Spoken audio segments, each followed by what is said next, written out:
Welcome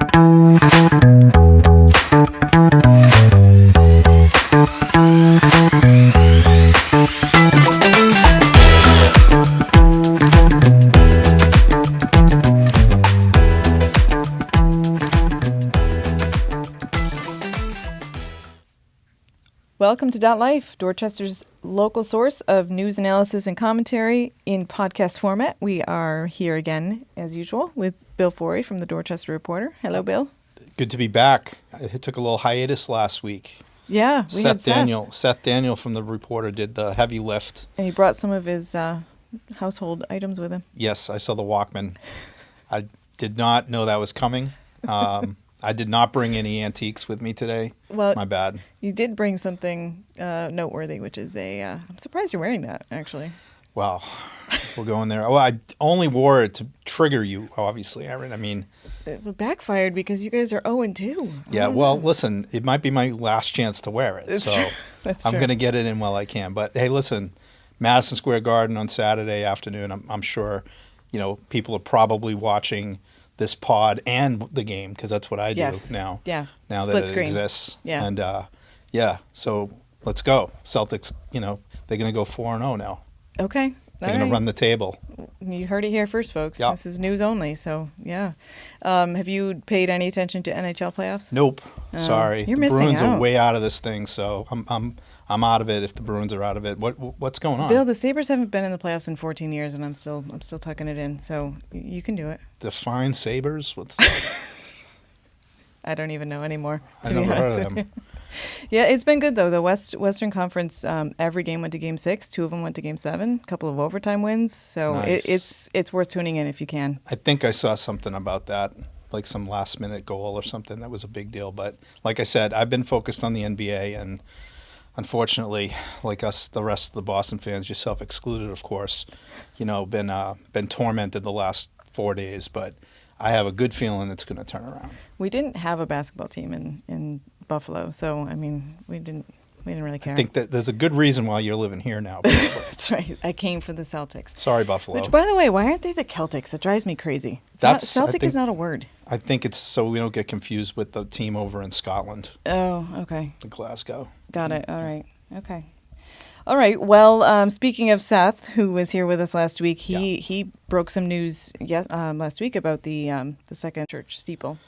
Yep, the second church of Dorchester, the one that it's actually the oldest church in this part of the city that's still like in its original form. And they put the new steeple top back on, the cupola, I guess it is. Yeah. And it's coming along. And then he let us know that morning that he was recording with us, the city had announced some community preservation funds for continued work on that facility. That's right. And so the city announced its latest round of what is this year $38 million citywide, 52 projects in total, and I think about 15 of them are in Dorchester and Mattapan. So that amounts to about $10 million in projects. That's great. Yeah, it's our slice. I mean, Dorchester and Mattapan, when you think about it, it's like 25% of the city, so it computes.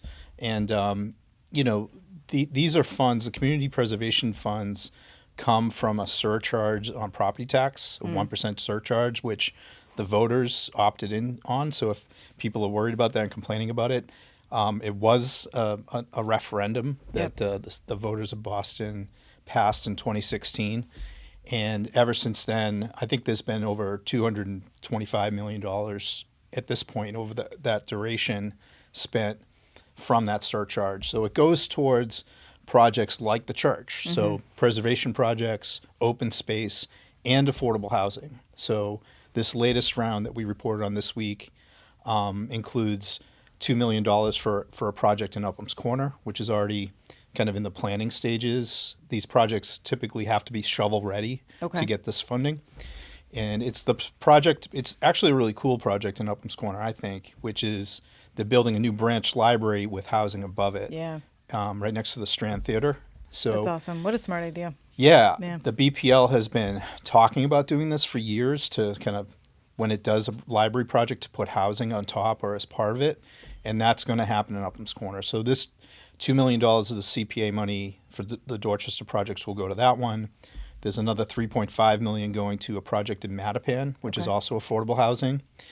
And then there's a bunch of little projects, not little, but smaller dollar projects like the second church is getting some more funding. The Walter Baker Lofts in Lower Mills is getting, I think it's getting like 300K or so to fix its roof and some other problems there.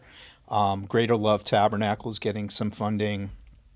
And one of the projects that's funded is the field house, which we talked about earlier. Yep. They're getting $750K to help do some outdoor recreational space. Okay. So that's a really nice thing to see in this bundle. Yeah. And the Caribbean Sports and Culture Club on Dunbar Ave is also in that list, which is the nice. Unity Club on Dunbar Ave, which many people will know, like, is a hot spot at night, often for parties and after hours and things like that. But has a huge following, and they're getting funding as well for improving their building. So if people want to know more, like how do you get this money? Yeah. Like these grants are given out annually. It goes through a committee that's appointed by the mayor and the city council. It has to get approved by the council and the mayor to get finalized. Okay. And like I said, this year it's about $38 million total. So, but every year there'll be other projects approved. So there's a community garden on River Street. That's one of them. People who are thinking about projects and have them kind of like moving down the line should be looking at CPA as a potential funding source. And there's plenty of information about it at the city website and also at dotnews.com. Okay. And speaking of development and particularly library development, we have some news on the Fields Corner Library, which broke ground. Yeah, the old library that's in like the 1500 block of Dorchester Ave by Townfield is getting bulldozed as we speak. So that building, I think, goes back to like early 1960s or so. It's an antiquated building, has been for a while. And this is a new project that's been in the pipeline now for a few years. The planning around building a new library in Fields Corner has been happening really intensely for 2 years now. And on Monday, the mayor was out with John FitzGerald, the city councilor, Aaron Murphy, city councilor, Nick Collins was there, the state senator, and others who were celebrating the actual knocking down of the old building, and work will now start to build what will be a 2-story library, brand new building. There's no housing with this one. I was just going to ask you if they put any housing. Yeah, they elected not to. I'm not exactly sure why not, but that area could use it. I think so. I mean, I could see you going up a little higher there. Yeah. But it's a 2-story building. It's going to have new amenities, and obviously, it's a library. Its main purpose, but it'll have amenities and computer access and other things for the neighborhood. It's supposed to be coming online in 2026, and it's a $30 million investment. Okay. It's a pretty sizable project. Love to see the libraries getting rehabbed, getting some love. That's awesome. I'm old enough to remember not that long ago when we were talking about closing libraries, 4 of them in the city, including the Lower Mills Library. Big fight. Proud to say that my wife Linda, now our co-publisher, but at the time the state senator, had a lot to do with stopping that. Yeah, good. There were also branches in Brighton and other parts of the city that were in jeopardy, and it was a tough time fiscally for the city, but that's not where you cut. No, I'm sorry. I agree. No. And it's great to see the city and the BPL system investing in new facilities. It's a long time coming. And Upham's Corner especially, like Upham's Corner literally, its current library branch is basically set up in what used to be a pool. Okay. And if you've ever been in there, it's kind of an interesting space, actually. It's kind of funky, but it's really old, and it doesn't serve that community the way it deserves to be. So it's great to see Upham's Corner finally getting a new branch. Yeah. When I moved to JP, originally South Street Library was being renovated for like 3 years, and just when I moved, it reopened. Yeah. And then I moved to Ashma Adams, and Adams Library is being renovated. So I feel like I bring new libraries with me. Keep it coming. Adams Street Library is awesome. It's won a lot of architectural awards. Yeah. It's a terrific looking space, and for the kids who primarily use it. And the community room is nice if you need it. Yeah, it's a great space. Yeah, very cool. Let's move on to tell me about Budzo. Yeah, Danny Ryan. We lost Danny this week, unfortunately, on Saturday, actually. Danny Ryan was, we're going to use Latin terms a couple times in this pod, I think. Teaser. Sui generis, one of a kind. Just a really... he's one of the most colorful characters that you'd meet walking around Dorchester, and we got a lot of them, obviously. He's maybe one of, I'd say 100 people across the city of his generation. You know, he was 81 when he died on Saturday down in Florida, but he's a Savin Hill native, grew up on Grampian Way. But I put him in that class of people who were really, you know, of that kind of greatest or baby boomer generation who were so wired politically and were like mini power brokers or like ward bosses in their own time, where they had such influence as neighborhood leaders and as political kind of chieftains at the hyper local level. Yeah. But even in that class of people, he was unique because Danny was like, one of his great friends is Craig Galvin, who, I'm sorry, Craig, for your loss. He was a real mentor to Craig. Many people will know Craig is a realtor here in Dorchester and just a great guy. But Craig called Danny like a three-headed horseman in terms of he was a political powerhouse at the neighborhood level, one of those guys who'd stand outside a polling spot and grab people as they're coming in and remind them, don't forget to vote for so-and-so. And there was a time when that really worked. Yeah. And, you know, people had suction at the local level. They helped people get jobs. They helped people in times when they were struggling. And that leads to his other real powerhouse quality, which, you know, Danny, as a young man, really struggled with some of the demons of alcohol and other problems that he was able to conquer himself in a relatively young age, and then just showed, you know, scores, hundreds, probably thousands of other people kind of how to do that. Yeah. He and mentored he was close people. with you and Linda as well. Danny was very close with Linda, especially because he was politically allied with Linda. She was one of the politicians who Danny took a liking to and decided to help. Okay. When she was on the ballot, and it made a big difference in one particular race when Linda had a very tight contest for state senate. He helped her carry his precinct, which was 1310. Okay. The Savin Hill precinct of Ward 13, Precinct 10. She won that one by 9 votes. And Danny stood outside that polling station on Savin Hill Ave like all day. And everyone would come in and remind them, you know, this is my candidate.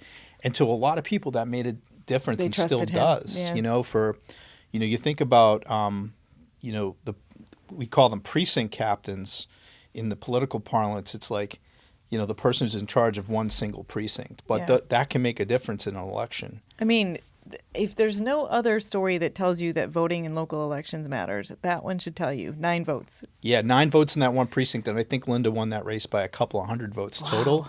But we've had elections in the city where one vote did matter. Yeah. Not too long ago, Julia Mejia, the city councilor at large, won her election. I think it was 5 years ago now, her first election, by 1 vote. And it went to a recount, obviously, but it does matter. And the last thing I'll say about Budzo, and by the way, Budzo is his nickname, obviously. He also called a lot of other people Budzo. Okay. A real throwback kind of term. He was just a real neighborhood person. Like he took the 23 bus. Like he didn't drive. He was engaged at the local level, and he cared about everybody, not just somebody who was like an Irish Catholic like him, growing up in Savin Hill of his generation. He was also a court officer. Okay. So he encountered thousands of men and women, but mostly men, in their kind of most troubled moments in life, and invariably helped them. Because he drew on his own experience of having alcohol. Yeah, problems. I think so. He definitely he believed, as Craig Galvin would say, that, you know, everybody deserves one more chance. You know, not a second chance, but one more chance. You know, everybody's redeemable, and you know, that was the legacy he left. He really has a deep and lasting impact in our neighborhood. We're going to miss him. We'll miss him. Yeah, definitely.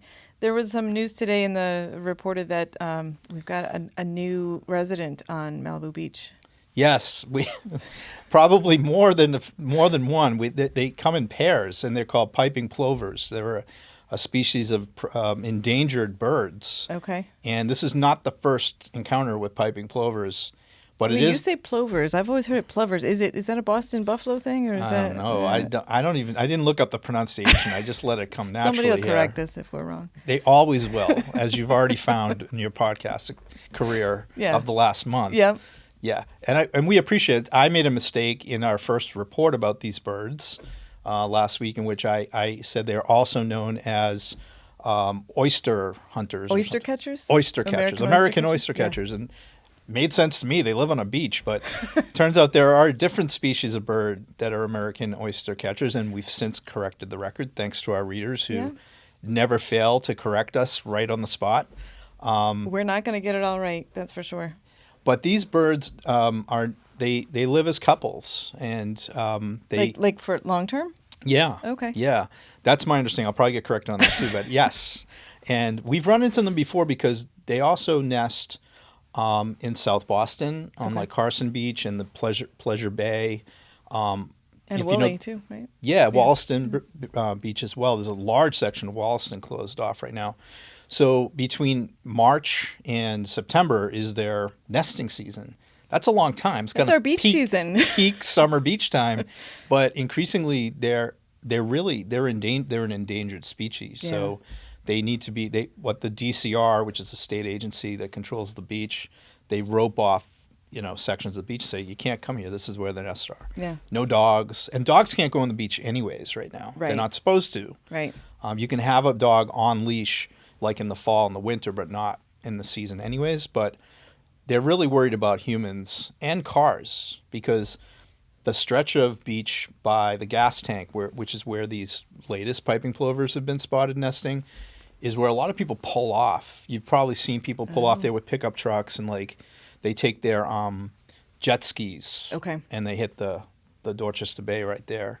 You can't do that right now. Yeah. You can't bring vehicles. So not to mention people who like to go with their canoes and like smaller crafts and push off. Just avoid the plovers or the plovers. You got to be careful, and you can't miss it when you're driving by Morrissey or walking or bicycling. Now you'll notice the section roped off, but they also had to rope off a big section by the L Street, Curly Community Center a couple of summers ago. This is not the first time.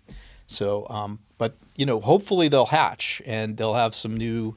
And hopefully they won't be endangered much longer. That's the whole point of this. So, but for beachgoers, sunbathers, etc., jet skiers, keep an eye out. You can't go on that stretch for now. And if you see a nest that looks like it might belong to a plover, then give the DRC a call. DCR, they're keeping an eye on it as well. Yeah, that's also right by where we talked about this before. The new stretch of the Greenway is supposed to open up, but we have been told recently, making some news here, it's not going to be this month apparently. Well, probably not now with the plovers. Yeah. Well, that too. I'm not gonna put it on the birds though, Aaron. Like, there's other people involved in this. This is we're talking about the stretch of the path. There's a new bridge there that's coming off by the gas tank, and unfortunately, it's not ready. There was some delays, we're told, in some of the parts that are needed for sections of the Greenway. That they're saying later this summer now. Oh, okay. Later That's this too bad. summer. Yeah. It looks pretty close, though. It looks super close, yeah. So we've asked, and we're going to keep asking the DCR. And I would just tell people, give them a little call, too. Yeah. And say, hey, egg them on. What's going on? No pun intended. Yep.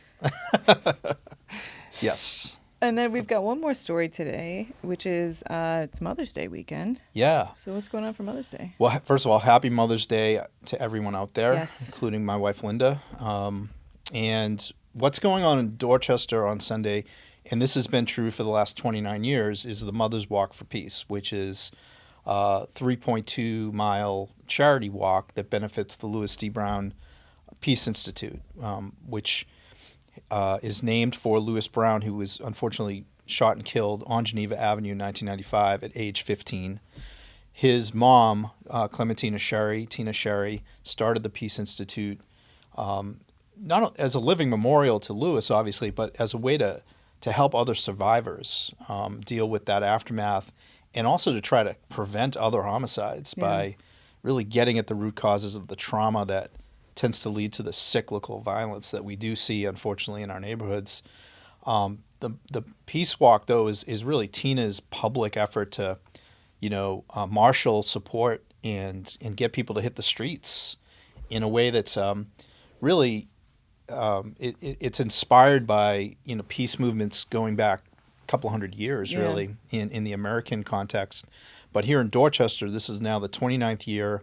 It starts and it ends at Townfield. Yep.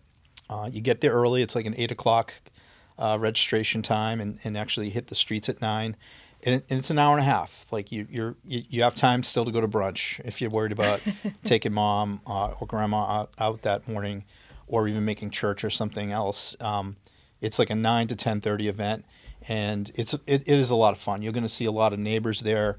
People organize walk teams to raise money because it is a fundraiser for the Peace Institute. And it's really a nice moment of healing for a lot of families that are still struggling with terrible events in their own lives. And sometimes, it's a way of healing for folks whose family members were involved in violence too, a way to kind of join together. And I think it's one of the things that's helped. We talk about Boston being a city that's seen a decrease in violence and homicides.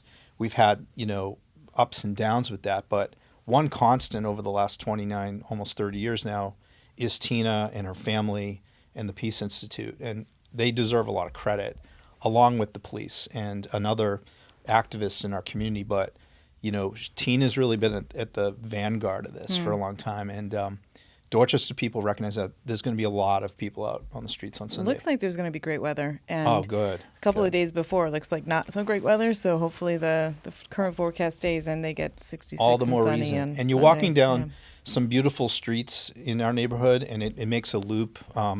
It's a gorgeous time to check out, the neighbors' yards. There's some amazing and sometimes people sleep on sections of Dorchester, but you walk down the street and be like, wow, there are some sneaky cool streets that you don't know are there until you turn down them, and then you're like, what town am I in? Yeah. Exactly. Yeah. Hey, do you want to break some news? We talking about the new pontiff? Yes. I think by the time this airs, hopefully everyone's going to know that. I've already getting texts from members of my family. People are excited about this because it's the first American pope. Yeah. And you're going to have to remind me of his I'm going to have to look name. again. Yeah. His given name is Robert Francis. And I was going to say Ron Francis, but he was a former Penguin. Okay. Man, you got hockey on the brain. I do. He's from Chicago from the early indicators we have here, and his pontifical name will be Pope Leo the 14th. Okay. So I guess from early indications is that he is definitely in the same mold as Pope Francis, the late Pope Francis, who died now 2 weeks ago. One of the things is this is a pretty quick decision by the Cardinals. Conclave. Yeah. And conclave, there's the word I was not thinking about. Great movie, though. I haven't seen it yet. I've heard it's really good. Yeah, we need to watch that. That is like the number one movie right now, I think, on all the streaming services for some reason. But it's also a terrific film. And the other thing, he was born in Chicago, but is also a Peruvian citizen and was a missionary to Peru. And there's a lot of history of Boston priests going to South America, Latin America, Central America as well. And, our priest, the priest who married Linda and I, who was at Holy Family, Father Bill Francis, was also served in Latin America, originally from South Boston. So there's a lot of back and forth. And I think people in Dorchester in particular, and Boston at large, the Archdiocese here, will be pretty excited about this choice, the first American. Yeah, that's really cool. Yeah, the indications I've read so far, and to your point, it's super early, that he's a little more withdrawn as a personality than Francis, but definitely morally kind of on the same, mindset. So some more really of a good. Progressive. Yeah, and they chose the right American. There was another American who I think was lobbying for this, and thankfully he didn't get it. So isn't the first rule of becoming pope is you act like you don't want to be pope or something? Yeah, somebody should have told our president that. Not that I can't believe that was even a thing, but I mean, it was. It's crazy to say, but yeah, they picked the right guy apparently. That's the great. Right American. That's awesome. Go Popes. Go Cardinals. Yeah, as long as it's not go Sabres, whatever that is. Oh, jeez. But good luck, I guess. Yeah, thanks. We need it. Go Celts. Clearly. That's all I gotta say. At least we have the Bills to hold on to. What's coming up next week? We're quickly going into these amazing spring events. We talked about the Mother's Walk. We have the yard sale coming up, which I think you're going to be talking about next week, soon. The Ashmont Hill yard sale, which we love. It's an amazing event. I know people who are actually, they plan their travel around when that happens. Like they're not going down the Cape that weekend, or they're not going anywhere. They're staying local because that's a big deal. Yeah. Like if people don't know what that is, Ashmont Hill Yard Sale, there's a terrific article on the Reporter site now by Jennifer Smith, our former news editor, and she'll be there. She's a fanatic about going to the yard sale. A lot of people are like that. You got to get there early though. That's what I hear. Yeah. This is coming up on May 17th. 17th. Yep. Thank you. Yeah. Thank you. I wonder if Seth is going to be there poking around for more relics. No question. He's one of the guys. He's an early bird on that one. They got some 80s electronics he can bring in. He should bring his own. He's a trip. Seth, by the way, is like, what a jewel he is, and a terrific reporter. I was happy to see him in action on your pod. Yeah, he was great. It was fun to have him. We'll have to have him back. Dorchfest too. Thanks for all the support you guys have given, by the way. But that's coming up on the 31st. Yeah, I'm pumped for that. A lot of people are talking about Dorchfest this year. That's I think awesome. this pod is helping too, and having the tiny dot desk shows is like giving these artists another way to shine. So keep that up, and like we're excited. That whole weekend. Let's hope the weather is great again. But that whole weekend's shaping up to be a great party again. I got to give your son John props for naming the tiny dot. That was his idea. Really? Yeah. Okay, John. All right. Nice job, John. Thank you. You'll be taking my place soon enough, so he's got to hurry up and finish his finals this week. He's at Boston College, so. Go, John. All right, Johnny. Once he's done, he's coming on. We're going to have him on for something, so. You heard it here. That's right. John Forry to the rescue. All right, and he's Bill. probably going to be wearing, I stole this from him, actually. Oh, did you really? Yeah. So he'll wear that on next. Looks familiar, right? Well, thanks for coming in. We'll look forward to next week's paper, and we'll see one of you guys here next week. Thanks, Aaron. Good to be here. Yeah, go next. Okay, you can say it. All right. No. No.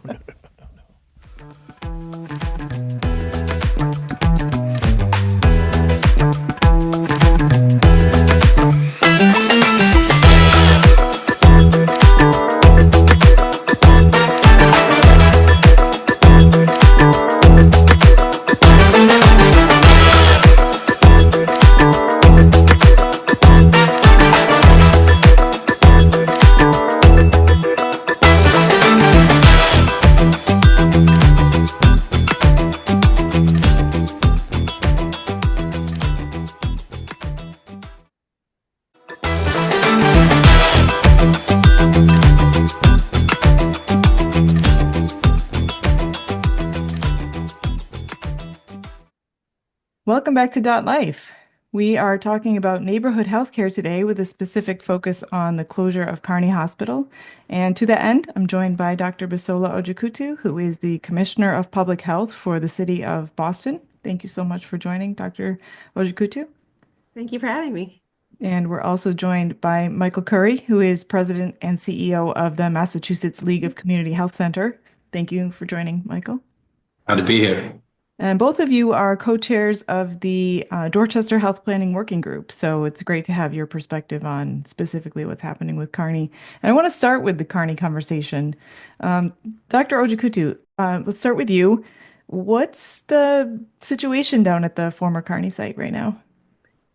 So the hospital closed on August 31st of last year, and just taking a step back, because I think it's important to put this closure in the context of what happened more broadly, nationwide with the Steward healthcare system. It was, last year and for years, it's been the largest private for-profit hospital network in our country.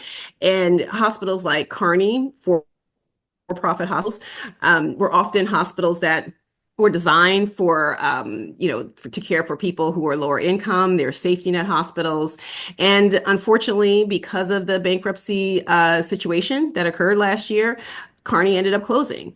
And, since those doors were closed, our Mayor Michelle Wu, and Governor Maura Healey said, well, we can't just, let this happen and not have some next steps and not have a plan and a way forward. So they brought together a working group to essentially identify, the unmet needs in light of the closure, but also bigger and broader. What are the unmet needs of Dorchester and the surrounding catchment? What are the things that the people in Dorchester who used to rely on Carney are missing now. And let's figure out a way forward. Let's figure out how to promote health equity, how to make sure people have access to care as well as other social determinants post hospital closure. Bring them together. And we did so. Michael and I co-chaired over the course of 5 months. We had a total of 9 meetings, but lots of other, one-on-one engagements, lots of outreach to community. And we sat down with experts in the field locally, our hospital leaders, union representatives, folks who used to work at Carney Hospital. But I think the important piece, though, is that we brought together a lot of community members. We brought together a lot of people from Dorchester and from areas of Mattapan who previously received their care to really find out, what are they feeling now? What are they missing? What are they worried about? And then what do we do about it? And so we pulled that data together and created a report, a list of recommendations, things that we need to work on, things that we need to move forward. And that was released last week, and we're looking forward to the future. One thing I do want to say is that, when we started this process, I felt, and maybe Michael, you would feel this way too, but there was sort of a sense of sadness and anger, closure of this major health resource in a neighborhood that obviously needs healthcare services, but more than just, the actual healthcare, but, social determinants of health and all those other needs that for many people were missing. But by the end of this process, really looking at the unmet needs, talking to community members, thinking about, what, we could do better than this in the future. We can envision a better future for health and well-being for our communities. And I think that's what we're trying to do. So it was actually, we're still angry, but we're less sad. I think we're hopeful about the future. At least that's the way I feel. There's a direction to move forward toward, which yes, that's gives right. us something to be less angry about. Mm-hmm. Can you talk about what, I know that the report really heavily focuses on maintaining that healthcare component, although it will likely be a mixed use site. Mm-hmm. Do you think it will be a full-fledged hospital facility? So I think that there are a number of challenges given what we know about our current context. I mean, certainly we put together some recommendations that focus in on the actual site use. We focus in on emergency services, which are now missing from that area, primary care, coordination, behavioral health, as well as, health-related social needs. And we made pretty comprehensive recommendations about each one of those.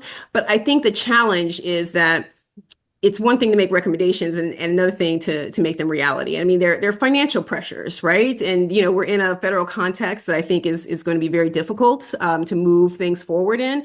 Not to say that I'm not hopeful, but very difficult. I think that we're also dealing with a situation where we don't own the land. And I think that's a big piece of the problem here.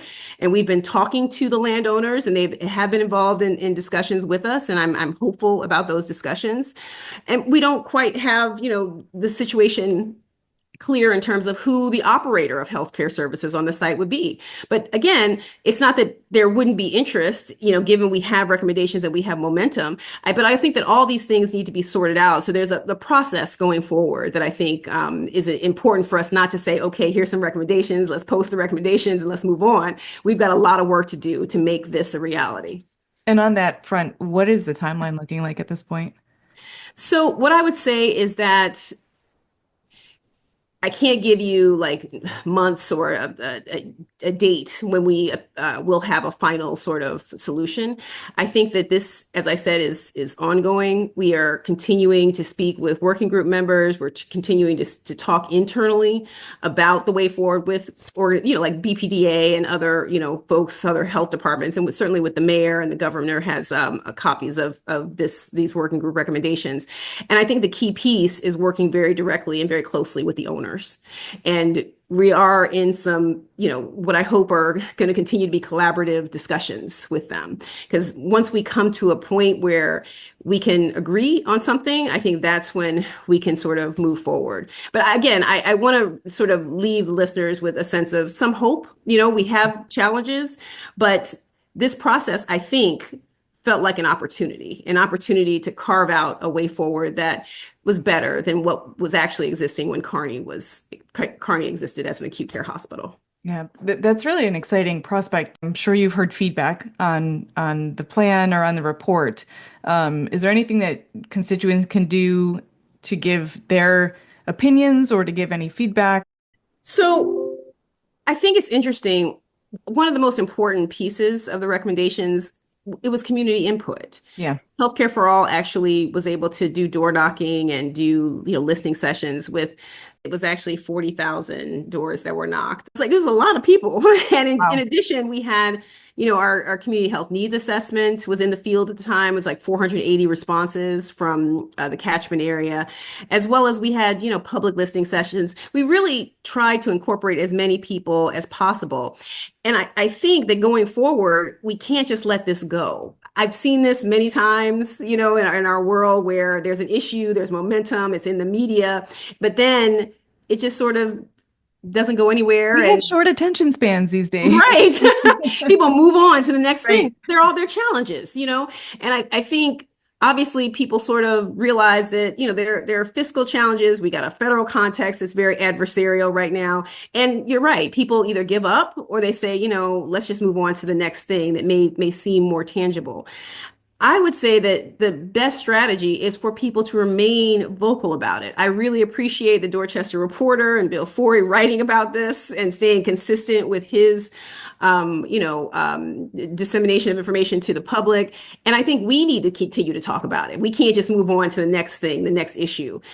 And even though these, the challenges that I described, not owning the site, not having an operator, the fiscal piece of this, these are daunting challenges, but it's not as though it's something we cannot overcome if we stay focused and if we work together and if we think in a creative, innovative way. Mhm. I don't want it to be 10 years from now. I'm a Dorchester resident, so I'm 5 minutes from Carney Hospital. I don't want to be walking down that street and see the same thing. And I don't think I'm going to be. An empty, overgrown. Yeah. That's right. Yeah, absolutely. It's from my perspective, that would be the failure. Yeah. And I don't actually think we're going to fail. So That's great. That's great. I want to shift a little bit to Michael. In the absence of the Carney right now, what other facilities are there in the Dorchester Mattapan area that folks should be thinking about or going to when they have issues?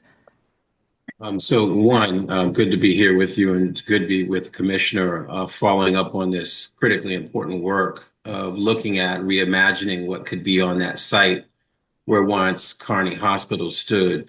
I want to lift up first that I think, the commissioner talked to this, but I want to talk about how important it was that that group had a, diverse set of thoughts and ideas, perspectives, experiences with Dorchester. So hospitals, community health center representatives. I had a few of my members present, Guale Valdez, Mattapan Community Health Center, Dr. Vora at Dot House Health Center, Dr. Guy Fish representing Cobman Square, all bringing their lived experience, but also their professional experience and training to this conversation around what to do. You had nurses and public health officials, emergency service providers, labor leaders, community leaders, elected and non-elected officials on the state and federal level and municipal level. So one is I just want to lift up that this conversation was very inclusive, in addition to what the commissioner said in terms of engaging community to get their feedback.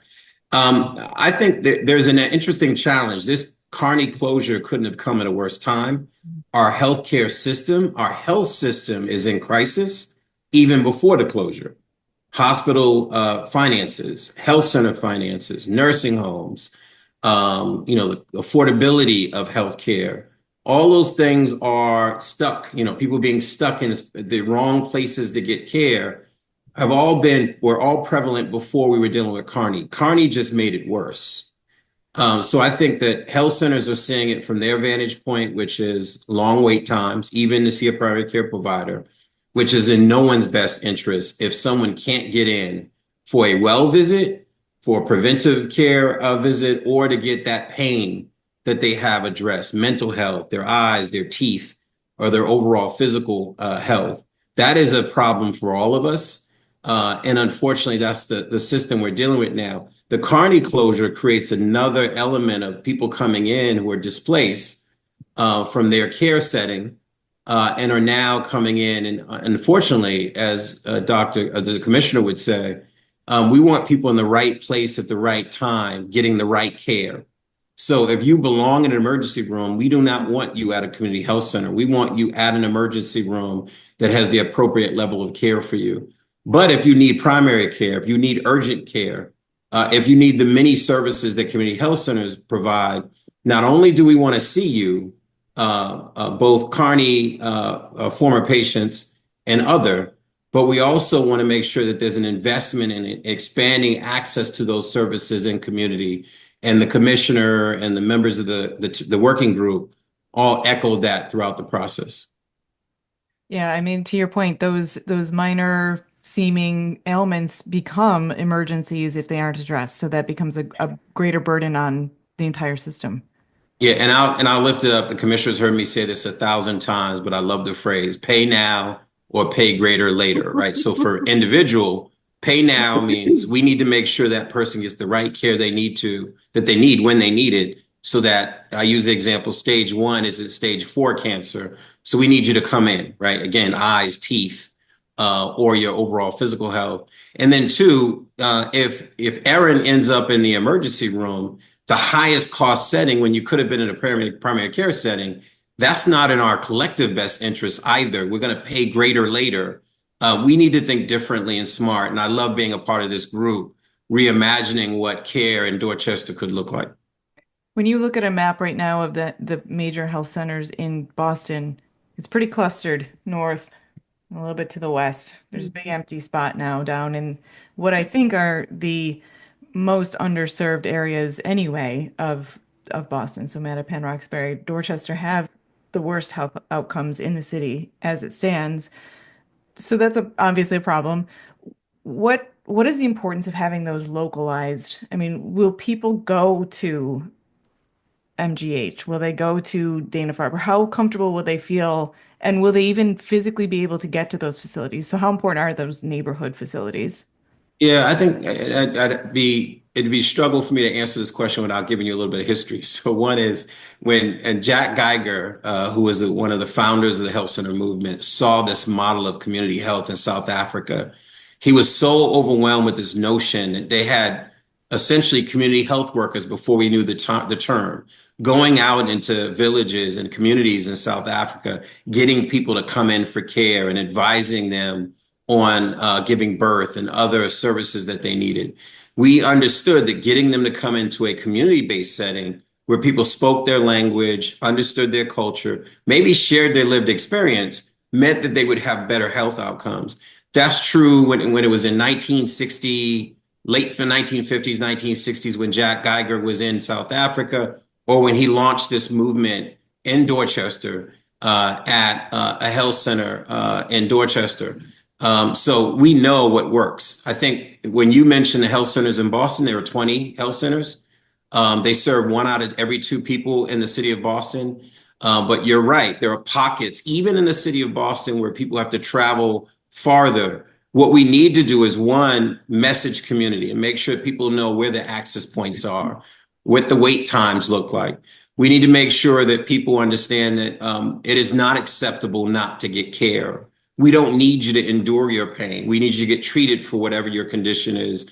And then we need to make sure that the access points exist. And whether that's expanding some operations, urgent care sites, Cobbin Square, Dot House, Mattapan are just 3 examples, or even a little bit further away, South Boston. There are other health centers in and around the community that serve Dorchester that could step in and provide additional support. But we need to solve, I think, again, to Dr. Ojikutu's point, this report lifts up all the things that we need to be thinking about around behavioral health, primary care coordination, health-related social needs. This report was pretty comprehensive, and I'm looking forward to it manifesting in a new version of Carney Hospital that meets the needs of Dorchester. This question, I think, is for both of you. So right now, how would you recommend folks find the resources they need to determine where they should go for what care they need today? And how can they stay abreast of what's available at the Carney site as things continue to develop there?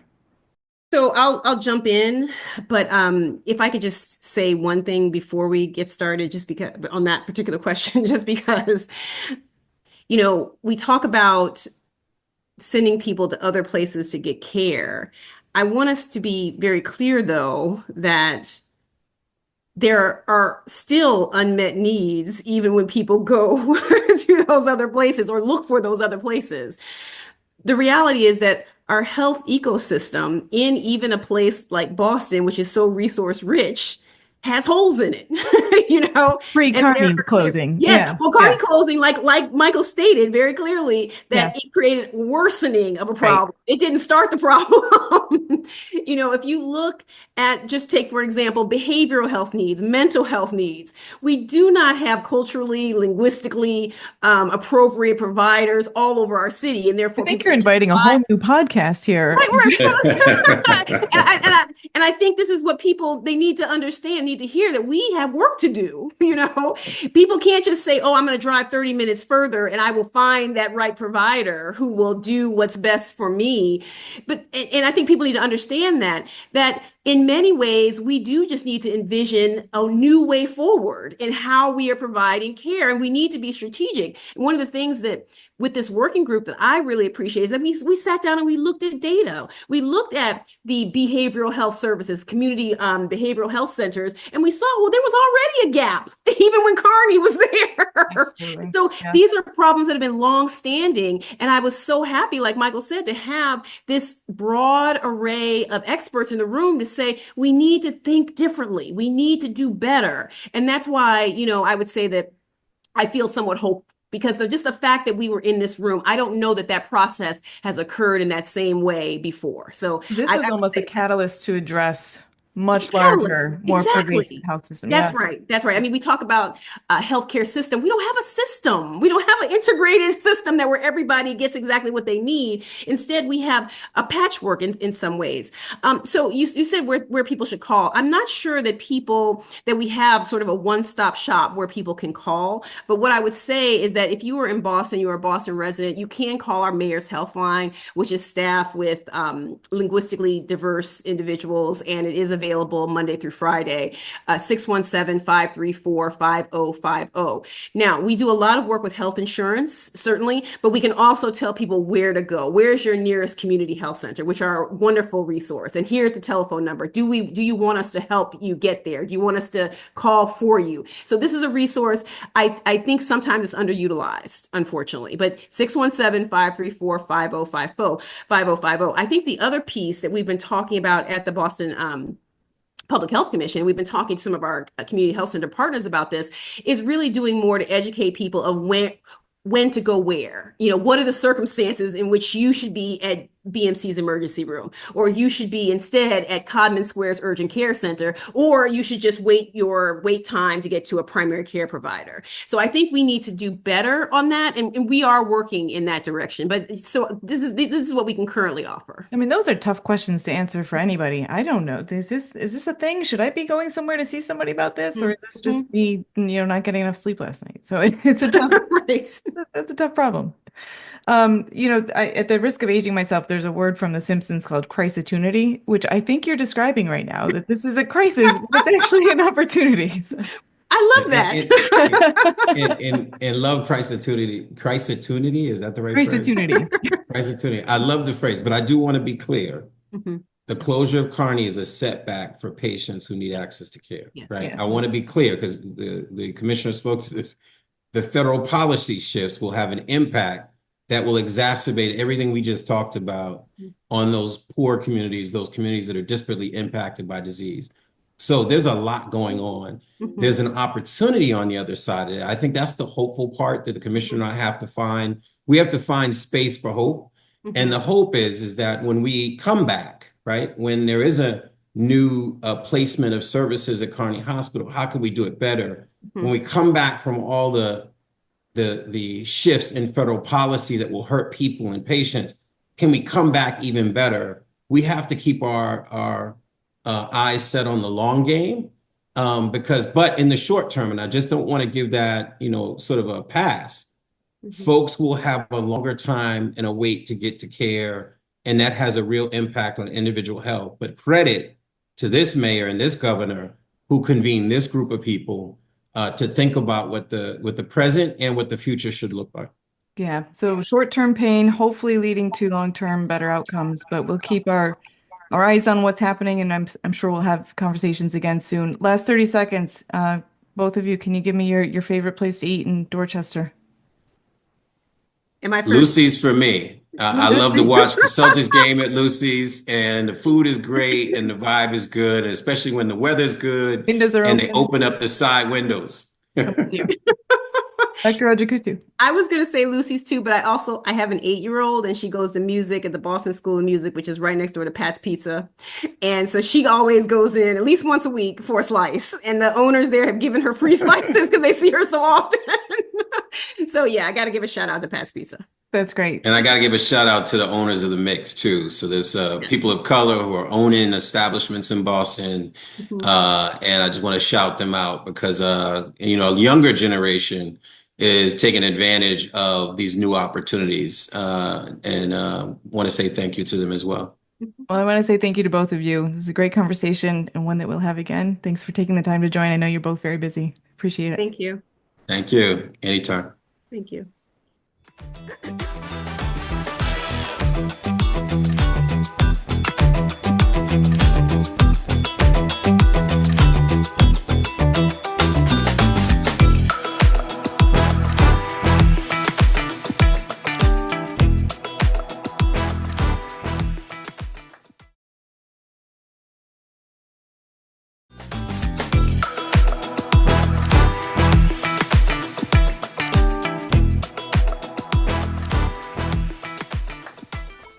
Welcome back to DotLife.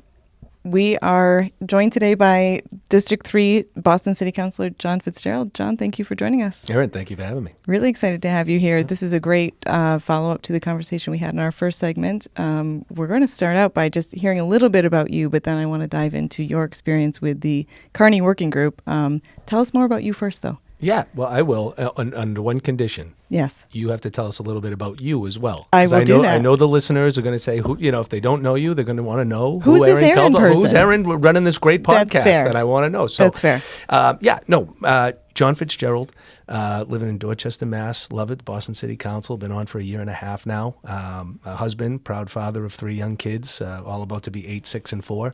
And we've been married a girl from Quincy, right? Nice. No one's perfect, I know, but and so we love living here. We love the neighborhood. We love the diversity. We love everything it brings, and so we decided this is where we're gonna raise our kids, and they're gonna be little dot rats running around, and and it's gonna be an awesome time, and so.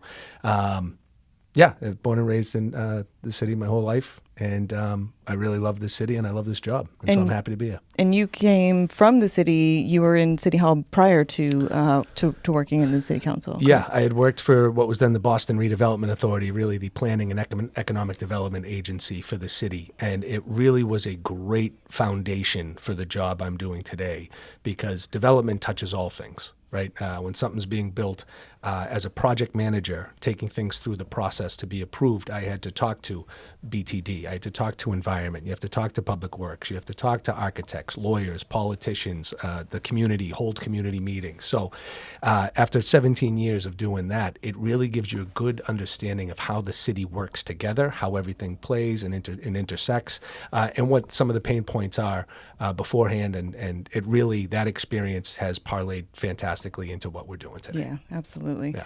So I will tell you briefly about myself. Please. I also live in Dorchester. I think we actually live very close to each other in the same neighborhood. Yep. I'm also dating a guy from Quincy, so we must have similar tastes. But listen, we'll talk offline about it. I'll give you all what to expect. I like him anyway. Oh, good. So, let's transition though. You were on the working committee, the working group for the Carney Hospital recommendations. So what was that like? Tell me a little bit about, we heard some of the recommendations and I do want to get into what your team recommended, but just tell us what that was like. How many times did you meet? How did that group come together? What was the experience like? And did you meet in person? Yeah. So a lot of it was, the mayor and the governor had decided to get together and sort of do this joint working group that would provide recommendations at the end of a certain amount of time about what to do with the Carney and the impacts of it closing. And so we met probably maybe 8, 9, 10 times, something like that at the end of it, right? In the course of about 6 months. Yeah. Mostly in person. Some were on Zoom. I think 1 or 2 of them might have been on Zoom.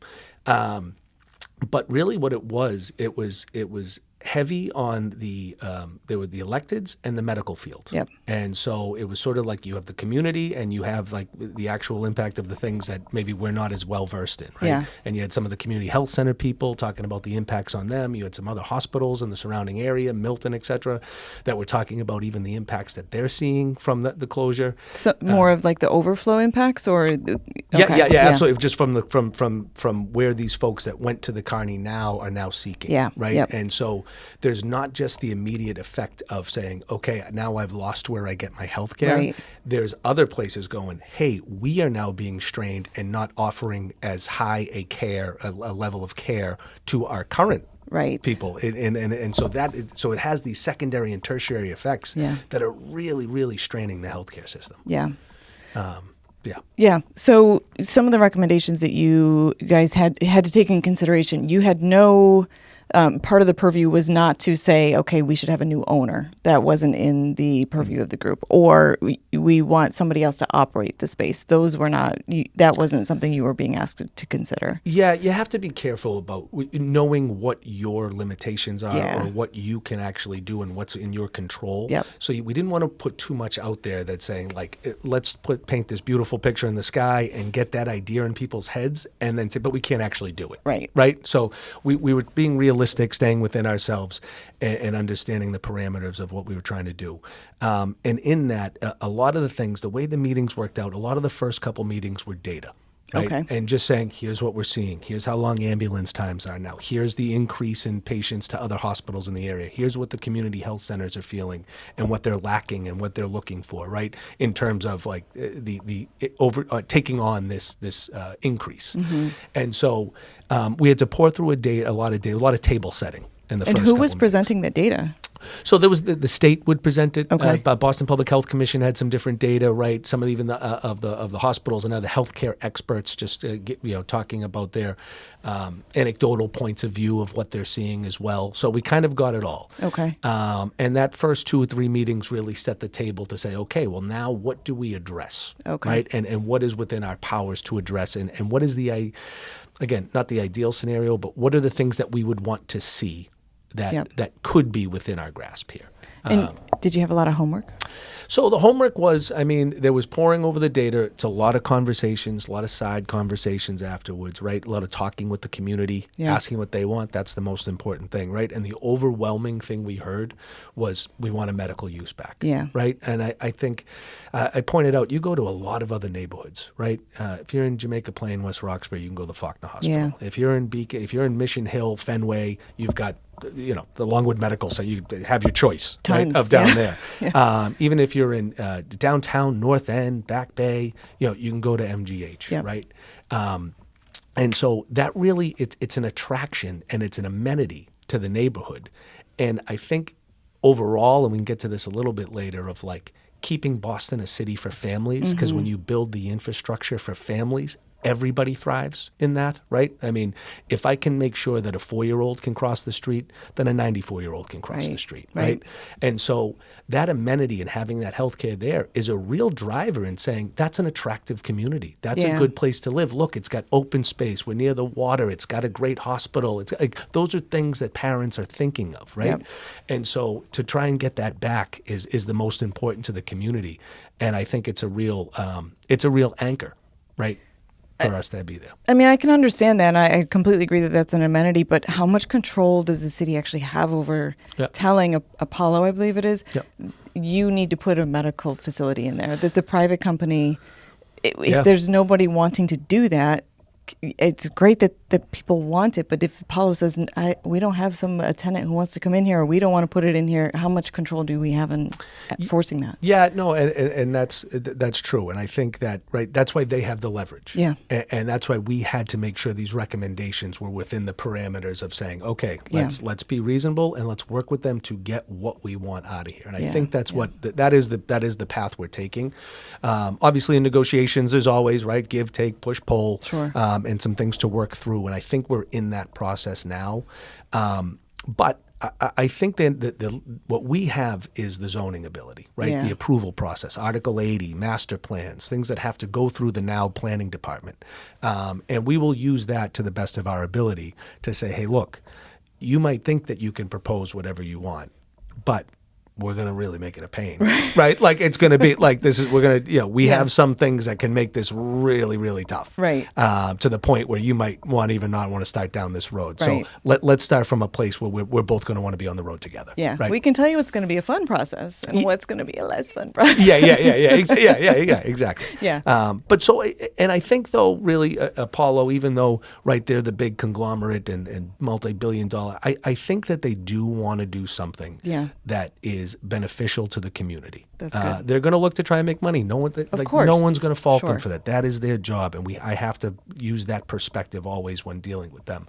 But I think healthcare, it's going to be tough to find an operator, as you know. Healthcare, all of our healthcare operators right now are not exactly stellar at the moment. The care is great. I'm not saying anything about the care, but where they are, money, the funding coming in, DC stuff, all that.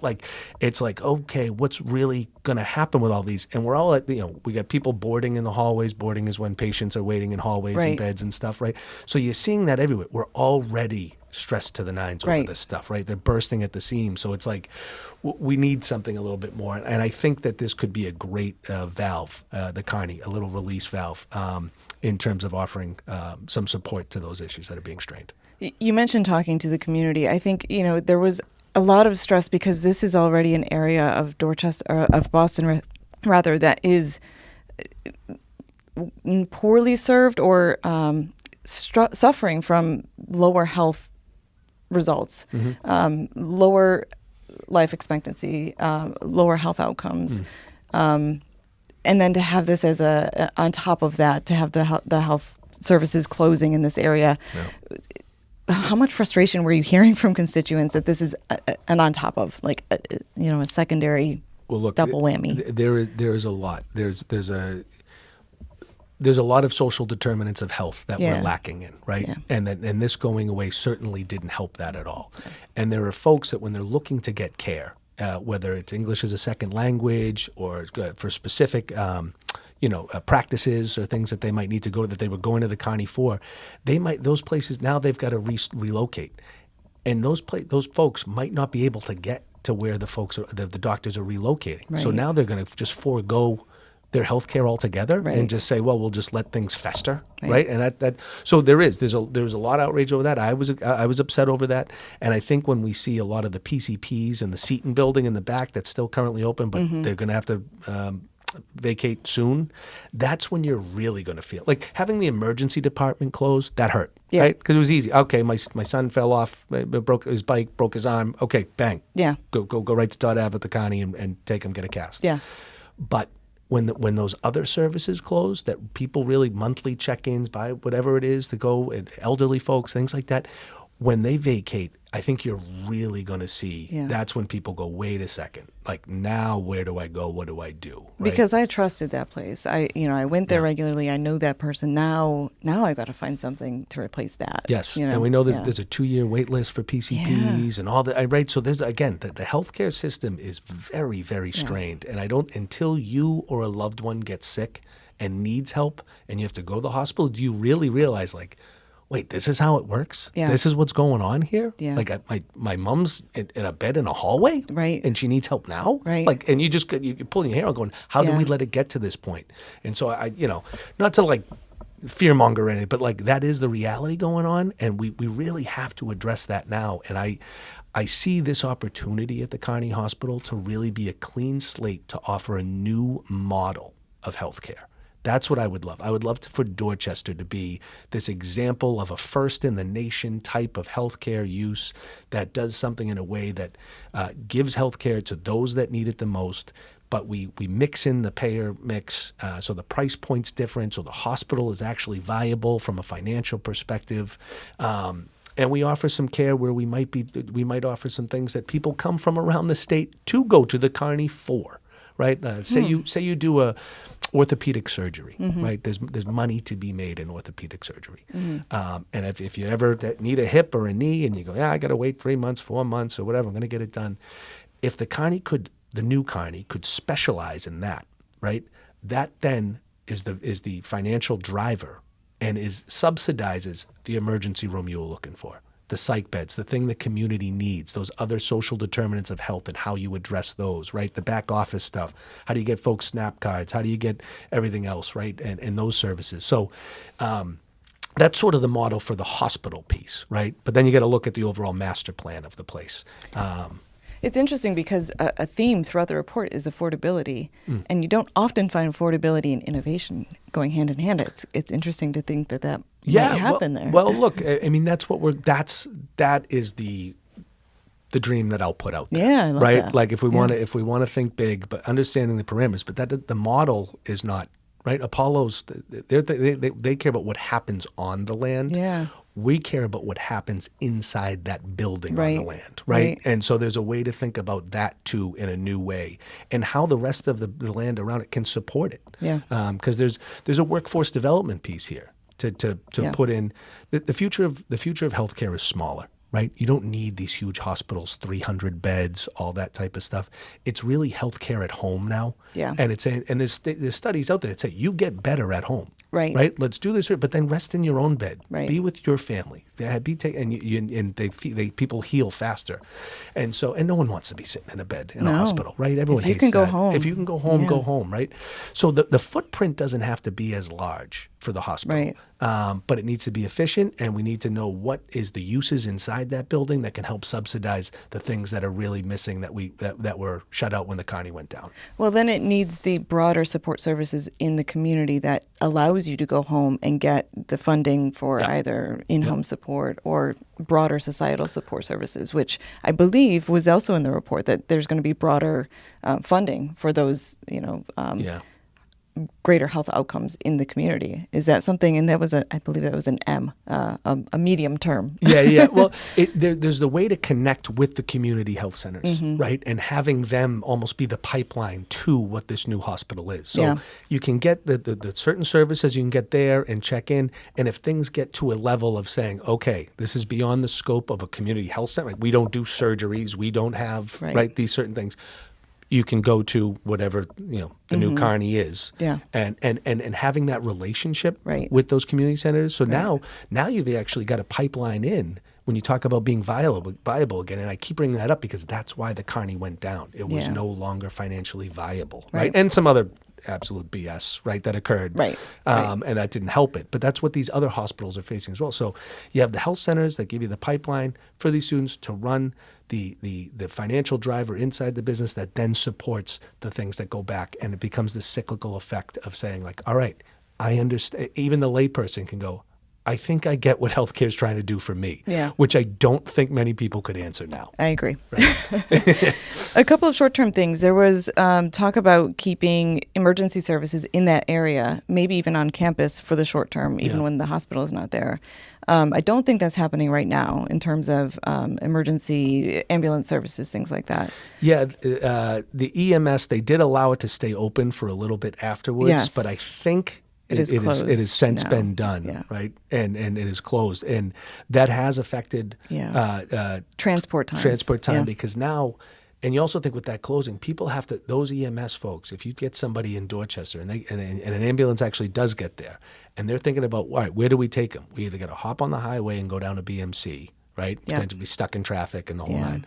Or we got to go out to Milton now and drop there. But either way, that that almost doubles the length of time that ambulance is out of service. Yeah. Right. And Right. so then, okay, well now the next person's hurt and they're going, hey, sit tight, buddy. Right. Like, we're still waiting for the other one to get dropped Yeah. off at the hospital. At least the and then come person back. in that ambulance is getting care while they're in transport, but it's not the same level of care as being at the Yeah. facility. So there's a Yeah. lot of compromise. And the transfer that even happens sometimes between the ambulance to the hospital and the paperwork that has to occur Yeah, and the drop, right. right? So there's like all this, there's like an hour turnaround time Yeah. that you're just, that's one ambulance out of rotation. Yeah, right. And so it certainly does have it's something I always think about, if something were to happen, how Right. fast can they get here? Right. Right. So is there a plan to put a short-term facility in that neighborhood, even if not on that site? Not that I'm aware of at the moment. Okay. We would love to see something Yeah. on this new site that Right. could allow for that, because it makes sense if you're gonna have that be the home base for the EMS. Also have them come right back around, Yeah, right? And when right. they pick up the people, you come right back to home base again, and you Yeah. go back out. So it would be ideal. Again, aspirational goal. Okay. Yeah. I saw another piece in there, very short line about connection to Dorchester Park. Well, what is the thought process there? Because I walk my dog through there all the time, and Yeah. the fence goes right to the perimeter of the property. Is there thinking like a connection trail? Well, I think it's helpful for folks that stay in a hospital, families that come there, right? They're stressful times, and to know that there is a beautiful park. It is Dorchester beautiful, Park, right? yeah. It is. If you really get to when you walk through there in the back and the tennis courts, and you walk Yeah. all the way to the other little leagues, the t-ball field on the other side, on Adams. It could be a place of refuge, Yeah. solace, right? Just You're taking waiting a for someone to moment. get through a surgical procedure. Yeah. Exactly. Yeah. Just taking a moment and saying, I need some space and time Yeah. and some fresh air. So how do we activate that? And again, if you think about the rest of the land, right? We talked about a smaller footprint for healthcare, maybe a workforce development piece that accompanies that healthcare. So you could have like a nursing school or right, something that or some lab or some different type of medical use that accompanies and supports that hospital. There's probably going to be housing on the site. Okay. And it's something that I want to start putting out there because I want the neighborhood to understand that it is a 13 acre site, Yeah. right? And again, if healthcare is getting smaller, that's going to Something's gotta there's fill going to this- be a lot of room for everything else, Yeah. right? And so that's when I put my Apollo hat on and try and Yeah. think, well, what are they're going to want some housing, Yeah. right? That's Right. that's where they're thinking. That's where they can recoup some of the losses they've had from this project and everything like Yeah. that. And so, but it's what type of housing, how many units, right? Who's it for? What's the price point? Is it in character with the neighborhood, the surrounding neighborhood? How much traffic does it bring? You got to look into Yeah. all that. Yep. But there probably will be housing on this site. And so if you think about that in relation to the park as well, Yeah. that's a draw, Right. right? That's again, hey, I live next to a hospital and an open space, Yeah. and I get great small businesses that are right here too, restaurants and bars. I mean, that's a desirable place to say, this isn't a bad place to raise a family, or Definitely. not, right? Or just saying, this is a good place for me, Right. now. Yeah. Right. Yeah. No school though. Doesn't look like there's going to be a school. So there was that proposal for the EMK school. Yeah. I don't think that is the best use. Yeah. But there's a school just down the street. There's a couple of schools. I mean, Yeah. there's the Yeah. Pope John Paul and others, right? So, but the other thing is, if you're gonna have to have housing, not a ton of people want to live next to a high school, right? It's a tough. Kids are loud. Well, I mean, no, but really, like that, it just sort of affects the how Yeah. viable is the housing piece now? If Right. hey, across the street, by the way, there's going to be buses coming in and out. Yeah. There's going to be kids running around afterwards. There's going to be noise. There's going to be some issues. There's a park right behind. Like, I just don't know if that was the best use of it. How do I start a petition for a Wegmans? Can I get a Wegmans going? I will take Okay. anything. Can right I now, formally right? submit there that? are Yeah. there are a lot of locations where I think a Trader Joe's, a Wegmans, a Whole Foods, Yeah. right, could fit in. I look at the Walgreens that just closed down Yeah. next to Alexander's and Staples there, right, on Gallivan. Yep. I think about the Floor and Decor on Morrissey, Right. and when it became a Floor and Decor, I said, really? How about a Wegmans? Like, that's it. Like, you've got the parking, you've got the bill. Yeah. It's built in right there. It would crush it. Yeah. But those were not decisions that we could make, and Yeah. so. But I think there's some opportunity to get a different type of a store. They in would here. crush. They would totally It, crush. it would again, and another draw. Yeah, right? yeah, Another exactly. real draw of saying this is a great neighborhood to Right, raise a family in. right. Yeah. Just last question on this one. What's the next timing? What are we looking at in terms of next steps? Yeah, we're going to have to meet again as Okay. a group, right? I think there's going to have to be some, recommendations are out. People have had time to digest. Other things, conversations have developed and progressed at some points with internally, externally. And how do we get back together, meet and say, all right, now what point are we at? What's become more realistic? What do people see as viable uses, options? And of course, the conversations with Apollo were huge. Right. Yeah, right. Again, and just making sure, what are you guys thinking?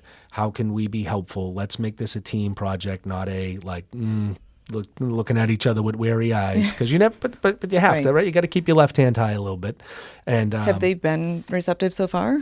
Yeah, I think so. Good. I know with me personally, yes. Good. Right. I've had great open communication with them, and It's got to be in their interest to have positive conversations with the city. And no, absolutely. Yeah. Absolutely. And again, I think there is a real win for both sides here, where we can say, look, there's a way to maybe put some housing, which is the number one need in this, right? The number one issue in the city right now is housing. So it's going to be hard not to address that. Right.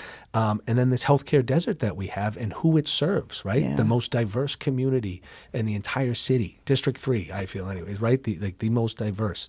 And so how are you going to leave that group or that diversity out of this conversation and not address that this day and age? Yeah. Right. Yeah. We had Shawnee Fletcher on last week from Grow Boston, and definitely some, keep in mind, like beekeeping or some green space, some urban agriculture component, rooftop farm. I think there's an open space component Yeah. to the Carney site that leads you to the park. Yeah, Because, right, definitely. the park doesn't have that.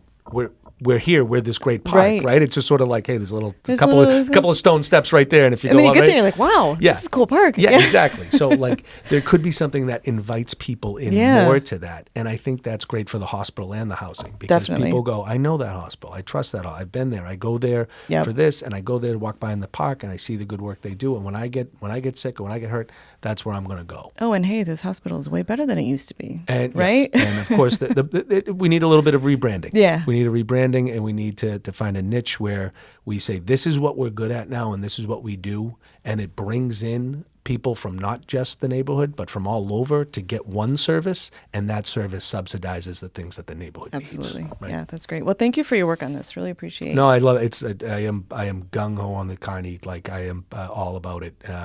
The deep dive. And It's really important. I really want to see this happen. Yeah. Yeah, awesome. Let's talk a little bit more about the other work you're doing. You are a year and a half into your first term. Yeah. And you've had a lot of things that you had as a focus when you were running for this office. So let's check in on some of those priorities. Sure. I know one of them was public safety. Yeah. Any updates there on Sure. those priorities? Yeah. Well, when we talk about public safety, there's a couple ways to talk about. One issue is mass and Cass, right? Yep. Especially in the south end portion of the district that I represent. It is the number one issue. It's the number two issue. It's the number three issue, right? It's if you talk to the folks in the south end, and rightfully so. Yeah. Right. Their quality of life is suffering dramatically. Yeah. And so there's this balance of, yes, we have empathy for the folks that are down there. We want to help them. We want to get them housing. We want to get them clean. You want to get them sober. But there is a quality of life impact that is almost, I think, unfairly burdened on those that are saying, hey, I'm just trying to contribute to society, pay my taxes, raise my family, walk my kids to school, and this is what I have to see and deal with every day. Yeah. And I'm sympathetic to that as well. Right. Because I know, like, if that was happening outside my own home, that I would go, I'd be apoplectic. Yeah, right? And these people are. And so I put that frame of mind on when I address this situation. And I think internally, we're starting to see a little bit of a change in the approach, where it's like, hey, we've been trying things one way for over 10 years now.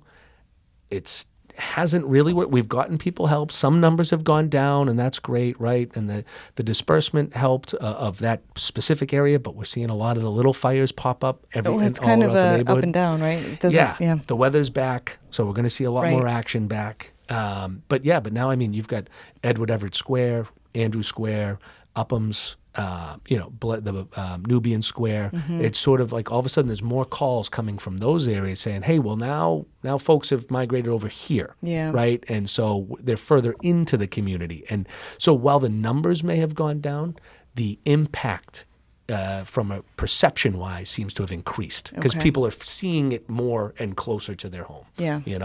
But I think there's we're making some inroads with how we address that stuff. And I know Section 35 has been a big issue and how to use that. And I just want to remind folks that sort of like automatically throw their hands up when we say that. It isn't a tool where you would use and just go around and start bashing everyone over the head with Section 35 and arrest your way out of the problem. That's not going to solve it, right? And I don't agree with that either. But the reality is that we need as many tools in our tool belt as we can. And for the folks that are down at Mass and Cass, Section 35 might be the tool you need, right? Because there are folks that are struggling. They stay home and they try to carry on with their life. But if you're down there, that means you've said no to a lot of other help in your life, right? And okay, so what are we really going to do now, right? But there's other methods too that I think can help. And I think the court system is a big partner in this, where we can't just say, like, look, if they're doing illegal things, we can't just turn that eye to them or let them go back out, right? If there's this congregate use and public use in front of people and children, like, that's breaking the law. And we have to start to enforce that a little bit higher. So it's partnering with our judicial system, I think, is going to be a big thing. And I know BPD is always working, overstressed, overburdened, because there's a lot of calls coming in. But they're working hard too, and they've come up with different ways to implement where they put their folks, and actually getting more folks down there, getting more cops on to that scene is a huge help. I think you also did the walking tour of the Fields Corner T-stop a couple of weeks ago. Yeah, we did, yeah. How was that? That was great. It was good. The tea was helpful. A lot of the things that we're trying to point out, some of it mostly, honestly, is an aesthetic point of view. That's what I heard, yeah. Right? Bill Forry was talking about it too, and said it looks worse than it is. Yeah, but still, right? It looks, perception is reality, right? And so people are going, what, is this thing okay? Well, and the T doesn't have a great track record. There are times when things fall on people's heads. 1,000%, right? So you hear these stories and you got to go, well, I got the next one right here. Right, I can exactly. see it. I know where it's going to happen. Yeah. And they say it's structurally everything's fine. Right. But I think there could just be a little bit of love, a little bit of makeup, and I think people will be a lot happier. And I think there's uses for some of those things that could be, you could add public art, right? You can make it a really defining character of Fields Corner for that bridge that goes over Dot Ave. That would be really cool. And I think about Little Saigon. Yesterday was Black April for the Vietnamese community, and I think about having that area designated as Little Saigon, but you don't know you're in Little Saigon. There isn't really a visual indicator that you've driven into that neighborhood. Exactly. And so, again, some of this stuff is just aesthetic and money. And I know that also means, well, who takes care of it in the long run? And that's added cost, John. And so that's why it's not, but I think it goes a long way. And I like that thought process, though. There needs to be some sort of gate. The Chinatown gate. Like, right. Well, that's what when you're walking down Hanover Street, you know it's Little Italy, right? When you're in Chinatown, you know you're in Chinatown. But here in Dorchester, we have a great, again, the diversity being the best thing about it. You get the Polish folks in the Polish Triangle, right? You got the Vietnamese in Fields Corner. You got the Irish down Adams Village. And all these things, like, we need to market those as the areas where, for even tourists that come in, when we think about dollars for our communities, right? Like, hey, if I come into a city and I'm Vietnamese, I say, honey, let's go see Little Saigon. Right. Or let's go check out Boston's Little Saigon. Or even, you could be, it doesn't matter who you are, right? But you go, I want a banh mi sandwich. I heard the good ones are over on Dot Ave in Dorchester. So let's take a cab or hop on the Red Line. So I think it's really, I would love to be able to go around the world in District 3. I think that's really smart. Yeah. And market as such. So we're working on getting Adams Village designated as like the Irish cultural spot of Boston, and I would love to do the same, just like as Little Saigon has already, and I'd love to do the same for the Polish Triangle, and really like lean into the cultural, the food, the people, and just have them have a place and a home to be celebrated in. That's awesome. Yeah, love that. What about education? increases to the BPS were in the city budget, which didn't have a lot of increases. So that was definitely something that the council prioritized this year. Yeah, the schools, right? I mean, name it. We want to talk about families staying in the city, right? Yeah. This is the real key. The Definitely. hospitals and everything are nice, and the open space is nice, but the schools is the key. Yep. I want to start to put out having the conversation around going back to more local schools. Yeah. And it's a dangerous one, right? Admittedly. And I know there'll be some folks out there that might say this, like, oh, you just want to go back to the 70s but before, like, no. I think anything you say about schools is going to have promoters and detractors. Yes. And, but I really do believe, right? Because I'm fortunate enough where my children go to the school on the same street I live on, and I get to walk them up the hill each morning. Yeah. Now, granted, the school starts at 9:20. That's a different conversation, right? And that's quite a hill. It is. You got to be in shape to get it. Yeah. It's probably better for them than me at this point, right? And I tell folks, isn't that great? Like, when you want that, like, if your kids could go to the same school, a school on the same street that you live on, and all your kids are under one roof, and it's $0. Yeah. Everyone's, it sounds pretty good, Fitz, right? Like, Yeah. And so, but there's so many other benefits to that. And so what I think is you can cut back on the school buses, right? Right. When kids are walking to school. Right. It promotes health. You're environmentally, the carbon footprint's less. The traffic is less.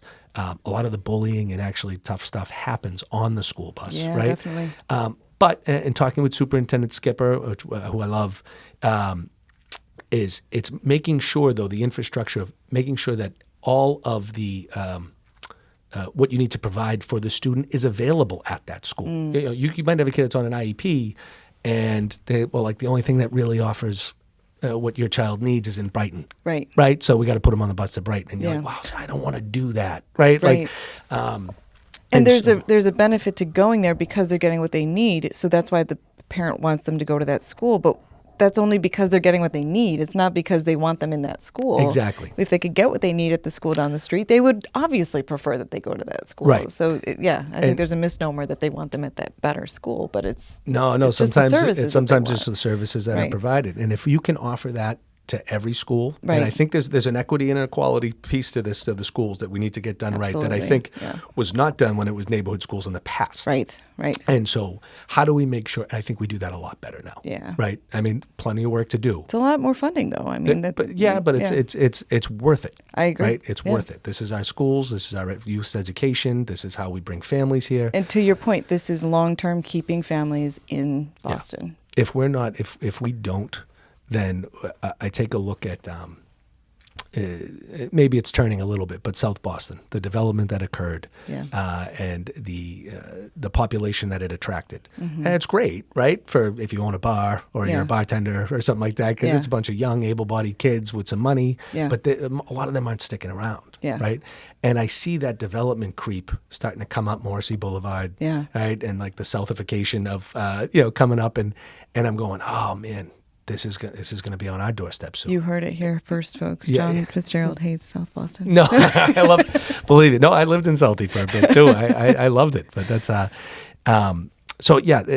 going back to the schools, I just think that there is a piece of it that if you're able to walk to school, you create community, right? You go, and I'm just talking for elementary school, mind you. I think after sixth grade, then that's when you introduce everyone else to everybody else in the neighborhood. But I also think neighborhoods are more naturally, organically diverse now. Yeah. So will there be some schools that might be whiter or blacker or anything? Yeah, that's naturally going to happen.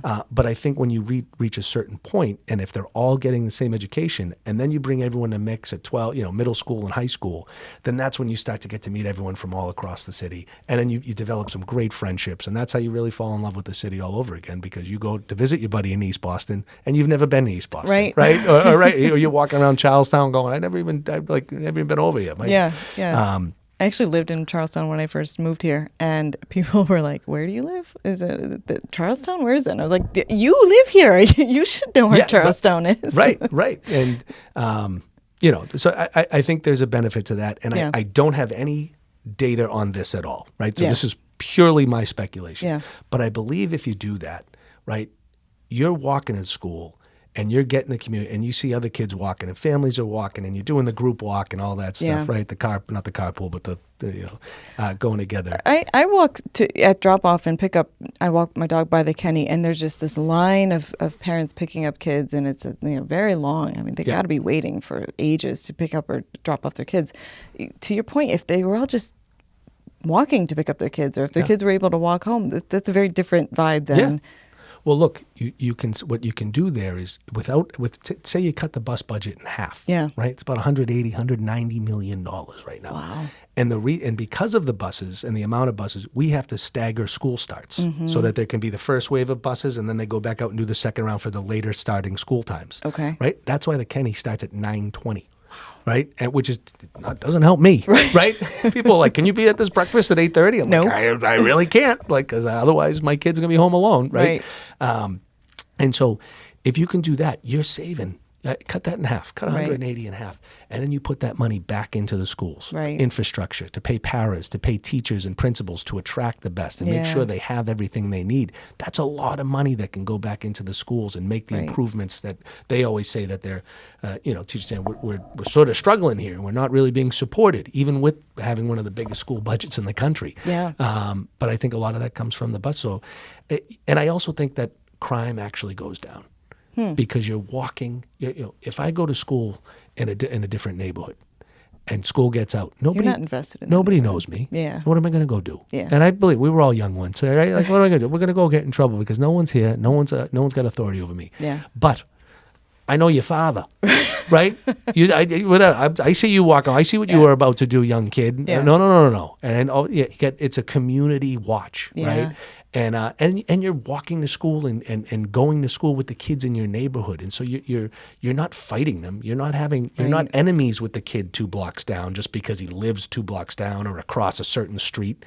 You're saying, no, man, we see each other, we meet up at this school, we walk to school every morning, and I grew up with, and you grow up with them in that way. Yeah. So I don't have any data on that. Right. That's just my Just feeling the early of like. seed of an idea. I like it. Yeah. Cool. So that's the schools. Yeah. Last question is about climate resilience. You were talking about the Morrissey Boulevard proposal that dropped in March. Sure. Yep. I'm on the commission. To help with I believe it's about the flooding and protecting Morrissey Boulevard It's from about a climate lot change. of things. And the traffic and all of the cluster that is Morrissey. So to talk about that a little bit. Yeah. No, that's been an interesting process and a good one. And some folks are feeling that they haven't been heard enough or there hasn't been enough change. But I think where they're going, there's 2 pieces to this. There's the climate piece, and then there's the actual traffic operational piece of the streets. Yeah. On the operational piece of the streets, they were looking to go from 3 lanes down to 2. Okay. I was adamantly against that. Okay. Right. I said, I get it, guys. Right. I understand. Oh, you don't need it. We're going to put a 2-way bike lane on both sides of the street. So north and south on both sides. And I'm saying, well, here's the deal to me. You've got a beautiful greenway, the Neponset Greenway coming through, right? We just built the new connector behind the highway exit. And if you're going to do this resiliency piece with the berm, and you're going to have a walking path on it, why not make that the walk-bike path? Yeah. Right? And so if I could go to anyone, and I do the Pan Mass Challenge every year. I'm up for year 12 right now. We've raised over $2 million for Team Fitz. It's in the name of my father. He passed away from cancer back in 2007. And so I have to train, and I got to go out on a bike. So is this the one to P-Town? Yes, exactly. Yeah. Okay. And so, I've been on the bike in the city. I ride my bike. People always say, oh, you must be a car guy. No, we're on the bike. Yeah. I understand. And when I see a bike lane, right, there is, you do feel like, okay, all right, we're okay. There's one. Yeah. But if I went to any folks that use bike as a main source of transportation or even recreationally, and I said, I can offer you a pathway where you will never, or only for a short distance, have to share the road with a car. Mm-hmm. And you could have a scenic view of the harbor and take the harbor walk down and bike. And you could get from Mattapan Square all the way to South Boston, maybe even all the way downtown, without having to really share a road with a car. It might be a little circuitous, right? Yeah. You might have to bike an extra mile. Yeah. You know what I mean? And I know that's, but like, you take away the danger of the way people are driving these days. Yeah. I'm not sharing the road. Yeah. I'm actually doing it to protect them when I say I don't want it, but I get the backlash, oh, you just hate bikes. That's not actually the case. Yeah. The case is, no, there is an option right next to it where we can have safe passage. Which is now connected. Which is now, that's what I mean. Right. And that's where the investment should be made. Right. Because when we see these bike lanes going in and some of them coming back out, Yeah. that's money in and that's money to take them back out. Right. So my Right. idea, my case there is on the operational side, keep the 3 lanes. If in the future, let's have that conversation. And we can put a bike. But right now, we don't need to put it in to take it back out. Well, right? and the thought process of getting rid of the lane is what?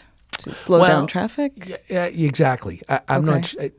Look, we talk about the amount of development that's coming to that area, Yeah. right, in the future, and that creep that's coming up Morrissey, where you're going to see a lot more housing built Yeah. to address the number one problem in the city. I understand the concept of it's not like add in 4th lane, then you'll just be into traffic jam 10 years later with 4 lanes, right? Yeah, right, it's not a right. build that they will come. But let's just make sure it's right-sized. It's a lot easier to just keep it as it is and go backwards in the future or add on in the future, but it's a lot harder to just say, all right, we're getting rid of one, and then we realize, oh, we need to put it back. Oh, yeah, but how are you going to do that now? Right? I mean, we both agree Morrissey needs addressing. Yeah. I'm not sure what the answers are, but it is a dicey street Yeah. for sure. Yeah, no, for I know. walking, for driving, it's Yeah, there's not going to great. be what's great about this too is I think they're doing a good job, and we'll always push to do better. Is on the east-west connections, Okay. of connecting the neighborhood to the waterfront, Yeah, right? Because yeah. Morrissey sort of acts as that buffer, 100%, and yeah. it's like, wow, I'd love to get across. There's but an like you ocean said- over there? Yeah, right. And so there's a lot better east-west connections. I think the signalization and timing has to improve to Yeah. keep the traffic flow going, and then of course Kosciuszko Circle is the that's the key to Yes. everything, Yeah, right? absolutely. I don't know. I told the guys and women that are on the team there, I said, the good news is, guys, you can't screw it up any more than this, right? Like it can only be improved. Yeah. Right. So Yeah. like, just do something, Oh, and we'll man. be happy. But hopefully, let's make sure we do it the right way. And what is the next step for that project? For the Kosciuszko Circle, they just started. So that one is actually they took that out because of the complexity of it, Okay. and they did a separate study on it. And Is that so the diverging diamond? yes. proposal? I was telling you're going to say diverging diamond more than you ever thought you would in your life, right? But yes, they've got a couple of options Okay. there, and we encourage folks to weigh in. I think the comment period for that is still open. Okay. So if you can check it out online, or if you went to the public meeting, please, folks, make sure that to tell them what you like. There was about 2 options for each part: the rotary itself, and then underneath the bridge and and how that Okay. intersection works with the exit ramps. And that is on Boston.gov. That would be, I think that would probably be under the Mass.gov, under Mass the dot gov. transportation. Yeah, Okay. Mass.dot is running that process. Awesome. Okay. Yeah. Where can people find you in the next few months? Are you going to be around? Next few weeks, rather. Yeah. No, always around. You are always around. Yeah, I try to. I mean, it's being out in the neighborhood, walking the streets, right? Eating at the local joints. It's what you, right? That's why you choose a neighborhood you live in, That's because you love to do that type of stuff. You are attracted to those things. But we got re-election season, Yeah. right? So coming up on that, and so we'll be out there for sure. I got some signatures to collect now just to make sure we're on the ballot. And if anyone wants to help or volunteer or do any of that stuff, please get in touch. You just reach out to my office. It's easy to find us. You just go to boston.gov, type in John FitzGerald, Councilor, and all the information will come up. And in the next, and we got budget right now.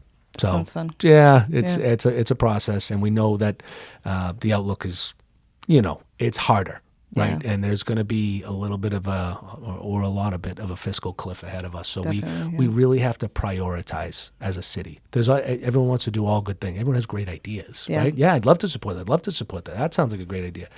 But at the end of the day, I got to remember we're a city government, and we are supposed to provide basic city services. Yeah. And when you talk about what you want to prioritize, there's a lot of things that we could help in, but at the end of the day, we have to make sure the streets are paved, potholes filled, sidewalks are safe, right? Schools are good.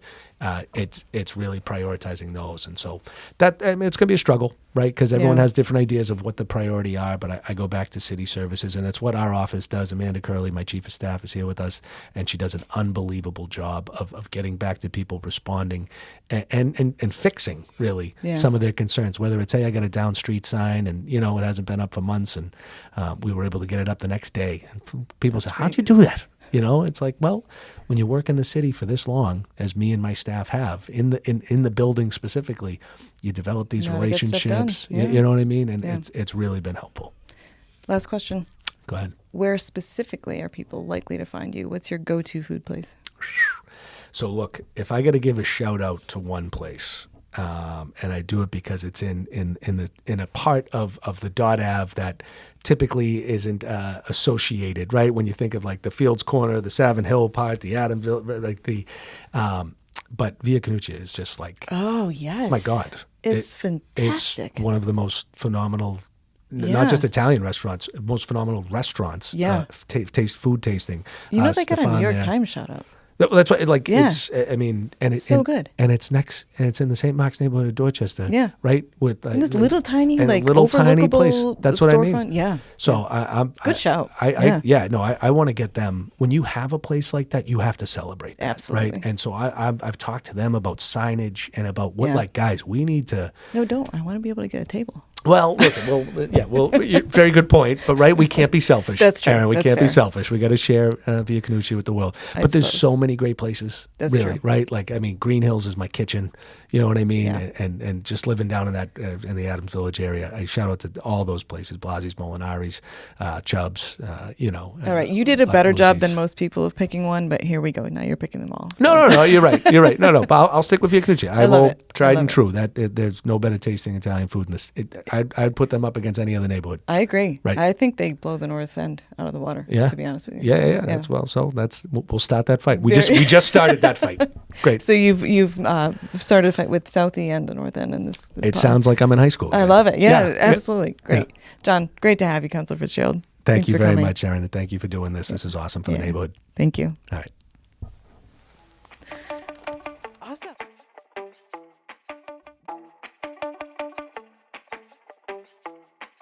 DotLife is supported by the Record Company, Boston's leading provider of accessible music creation spaces. The Record Company is addressing the critical shortage of affordable creative space in our city, serving over 4,000 monthly users across 131 communities. They've preserved 47,000 square feet of professional studio and rehearsal space at rates 60 to 90% below market value, ensuring Boston's musicians have a place to create, regardless of economic means. But they're more than just affordable space. They're building career pathways through partnerships with Bunker Hill Community College, offering professional certification programs that lead to sustainable music careers. This vital work is at risk. As creative spaces continue to disappear across Boston, the Record Company needs community support to maintain these essential resources. Their Amplify Boston campaign directly funds space preservation and career development programs. Visit therecordcompany.org today. That's therecordco.org to donate, become a monthly supporter, or learn about partnership opportunities. Every contribution helps keep Boston's music ecosystem thriving.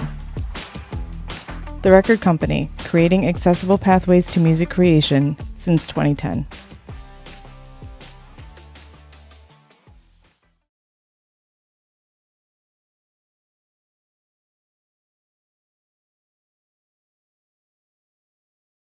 Welcome back to DotLife. We're here for this week's Tiny Dot concert with Zubin Thomas. Hey, hi, Nice Aaron. to have you.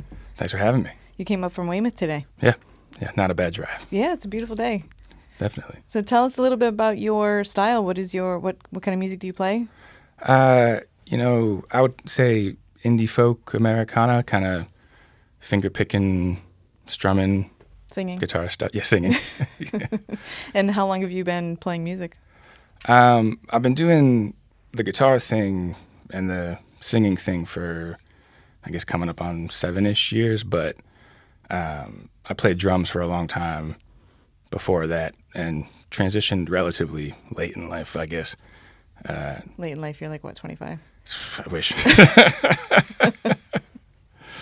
But no, I started playing drums in high school and joined the jazz band, and that was great. And I loved playing drums and was in like kind of a more rock band on the side. And then took a year off after high school and I bartended a bit. That's when I was working at the Ashmont Grill. Oh, nice. Okay. And then did some traveling. R.I.P. Ashmont Grill. Yeah, it is sad. It's really, I mean, it was a great spot. Yeah. Yeah, and then, a couple of years go by. I tried college for a little bit. It didn't stick, and then so I moved back to Boston and was kind of playing drums in like a electronic jam band, funk band thing. Okay. And that was a lot of fun. And then I decided I would apply to Berkeley and went there. And that was great. And I started, and I got in for drums. And then while I was there, I studied electronic production and I studied songwriting. And just kind of, I guess, the desire to be writing my own stuff kind of pulled me away from drums a little bit and more towards guitar. Yeah, it's hard to solo as a drummer. Yeah. I mean, they're definitely great drummers who do it, and who build the band around them. But it's also a lot of the time you're very dependent on other people, and logistically, it's a lot harder to be a drummer than a solo. Yeah, you came in with the one band today. Yes. I can drive a smaller car, and I don't have to carry as much stuff. So you remind me a little bit of like a Neil Young or Tom Waits kind of style. I mean, would you? I certainly appreciate. Yeah. That. Would you name them among your inspos or? Oh yeah, definitely. I'd say growing up, driving around my mom in the car, what we would listen to was like WRR and Oldies 103.3. Yeah. Which I don't think either of them exists anymore in the way they did. But so that was a lot of like James Taylor, Jim Croce, Neil Young, and then obviously like Motown and other stuff that is maybe not as readily apparent in my music, but I'm certainly a big fan of. Okay. Yeah. And you are playing Dorchfest again this year. You were there a couple of years ago, and you'll be back this year. Yeah, so very excited to have you. I can't think offhand where you'll be, but it's on the website. So if folks want to find you, they can go to dorchfest.com, May 31st. And what about before then or after then? Any place where folks can catch you? Yeah, I think the week before Dorchfest, I'm playing at the Sam Adams Brewery in JP. They're doing a little pre-Boston Calling mini festival. So there'll be 6 bands from 5 to 8 on Thursday, May 22nd. Okay. Awesome. Yeah. And anywhere else that you want to point people to, your website or social channels? Yeah, I mean, I keep my website updated. I am not great about posting on Instagram, but, doing my best. It's www.woundikin.com and at Woundikin Music for Instagram. Yeah, so I introduced you as Zubin Thomas, which is your name. Yeah, I don't make it easy for people. You perform as people. Woundikin, right? So Yeah. where did that name come from? So when I was deciding on a name and looking for thinking about making a website and all that, there are a surprisingly large number of Zubin Thomases. Oh, really? On the internet. Okay. So The Zubin probably not as much unique, but the Thomas is. So put those together and you get a decent number of people. Yeah. Exactly. Yeah. So Woundikin is an old Scottish swear word. Like if you stub your toe, it's like Woundikin. And I think I heard it, from my grandma as a little kid. And it's just it's just a fun word to say. It is. And I figure Zubin is no easier to find than Woundikin online, so we'll just go with that. The far end of the alphabet with your Exactly. Yeah. It felt right. Woundikin. I'm going to have to remember that next time I stub my toe. That's good. It's good to have in my back pocket. Yeah, it feels good to say. Do you mind playing a few songs for us today? I would love to. Awesome. Thanks. Thank you. This one's called When I Forget.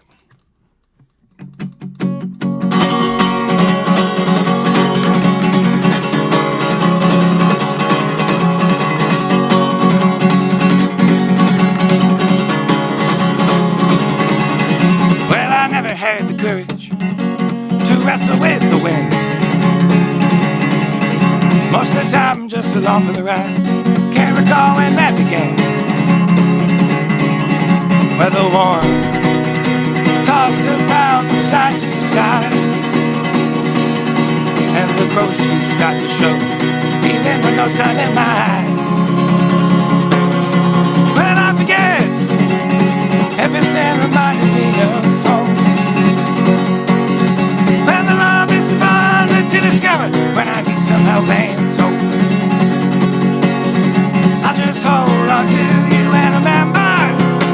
alone.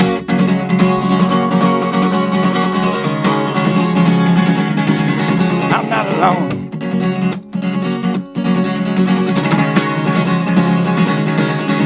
Well, I've never been afraid of anyone but you.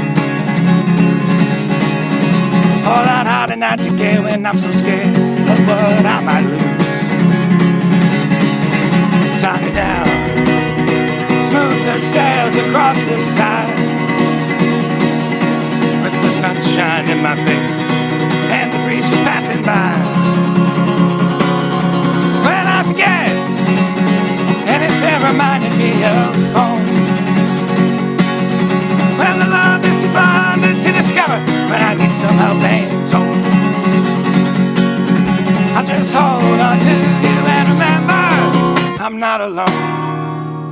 And when the forest falls down and the beach has lost its sand,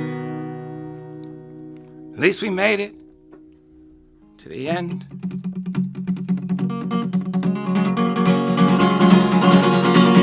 When I forget everything reminding me of home, when the love is too fun to discover, when I need some help, I need some more. When I'm blind, nothing familiar to be seen. When I can't hear my mother's voice anymore, and there's nothing left to comfort me, I'll just hold on to you and remember I'm not alone.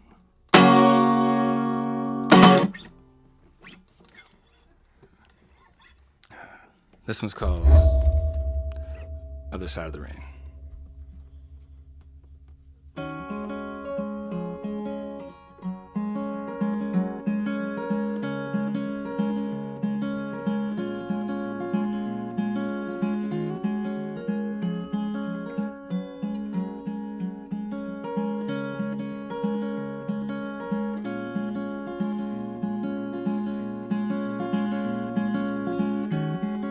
Stuck in the mud, each step is a labor.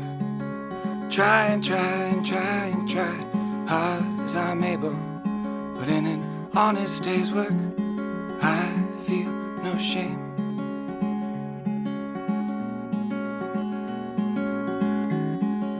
Dream of a sky flooded with sun. Wish and wish and wish and wish for that day to come.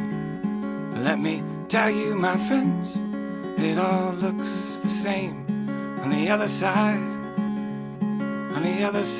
of the rain.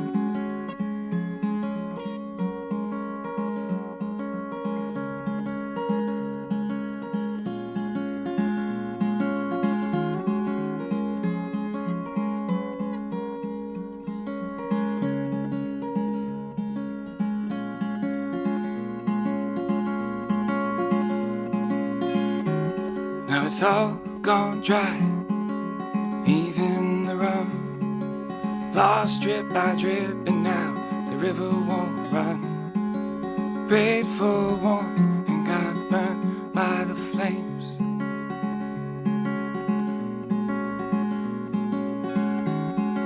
Stuck in the sand, each step is a labor. Try and try and try and try, hard as I'm able.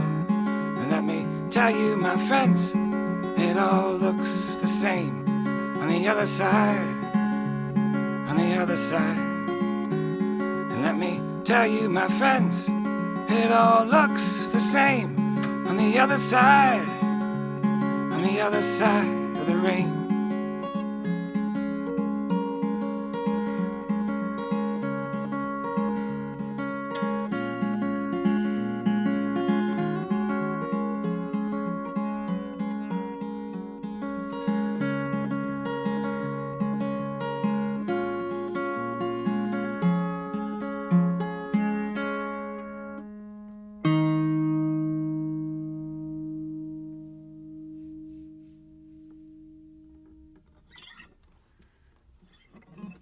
This one's called When You Walk Away.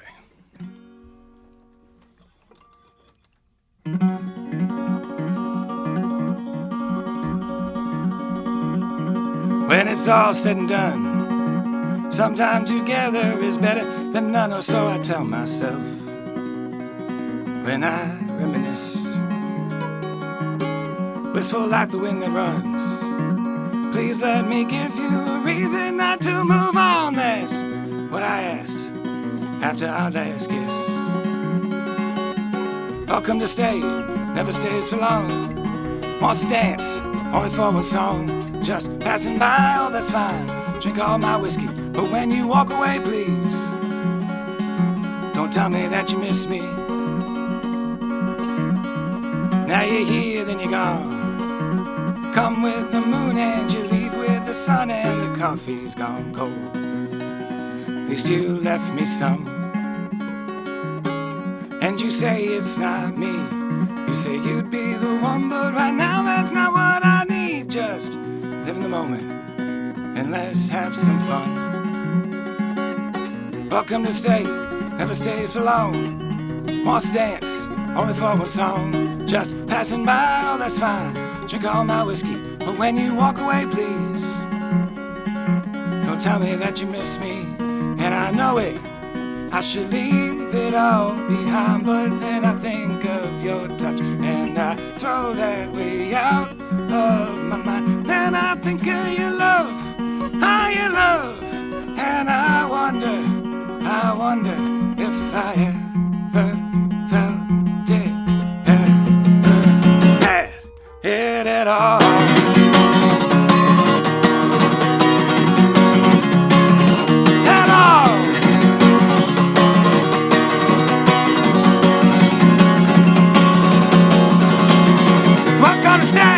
Never stays for long. Wants to dance, only for one song. Just passing by, oh that's fine. Drink all my whiskey, but when you walk away, but when you walk away, but when you walk away, please don't tell me that you miss me.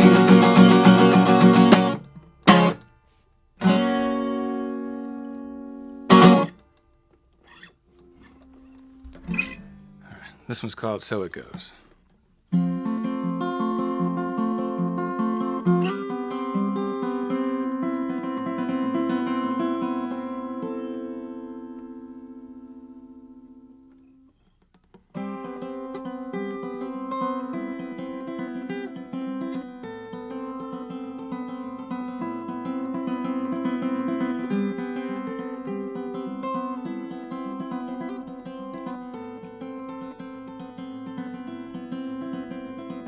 Staring at a smoky sun, no concern for the damage to our lungs. Breathe out the dreams of the young. So it goes. Spend half my life sitting here, no concern for things that I don't know. Drift beneath a wave beyond a storm. So it goes, and I know it's gonna be a long way home. All my time is running wild, and if we dare to smile, I know it'll show how the lines they grow as we get old.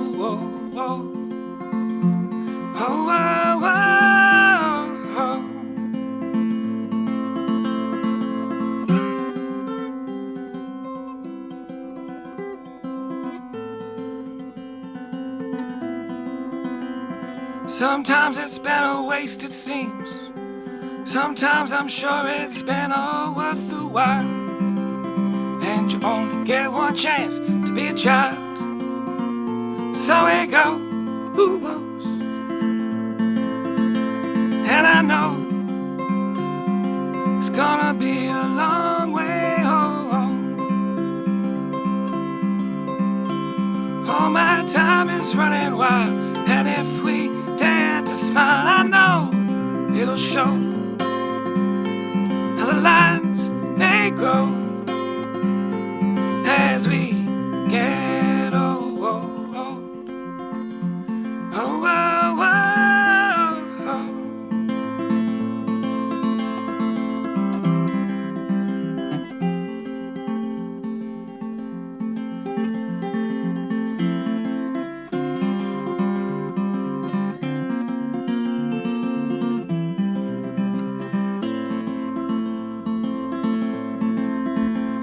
And I know it's gonna be a long way home. Oh, my time is running wild, and if we dare to smile, I know it'll show how the lines, they grow as we get old. Oh, oh, oh, oh, oh.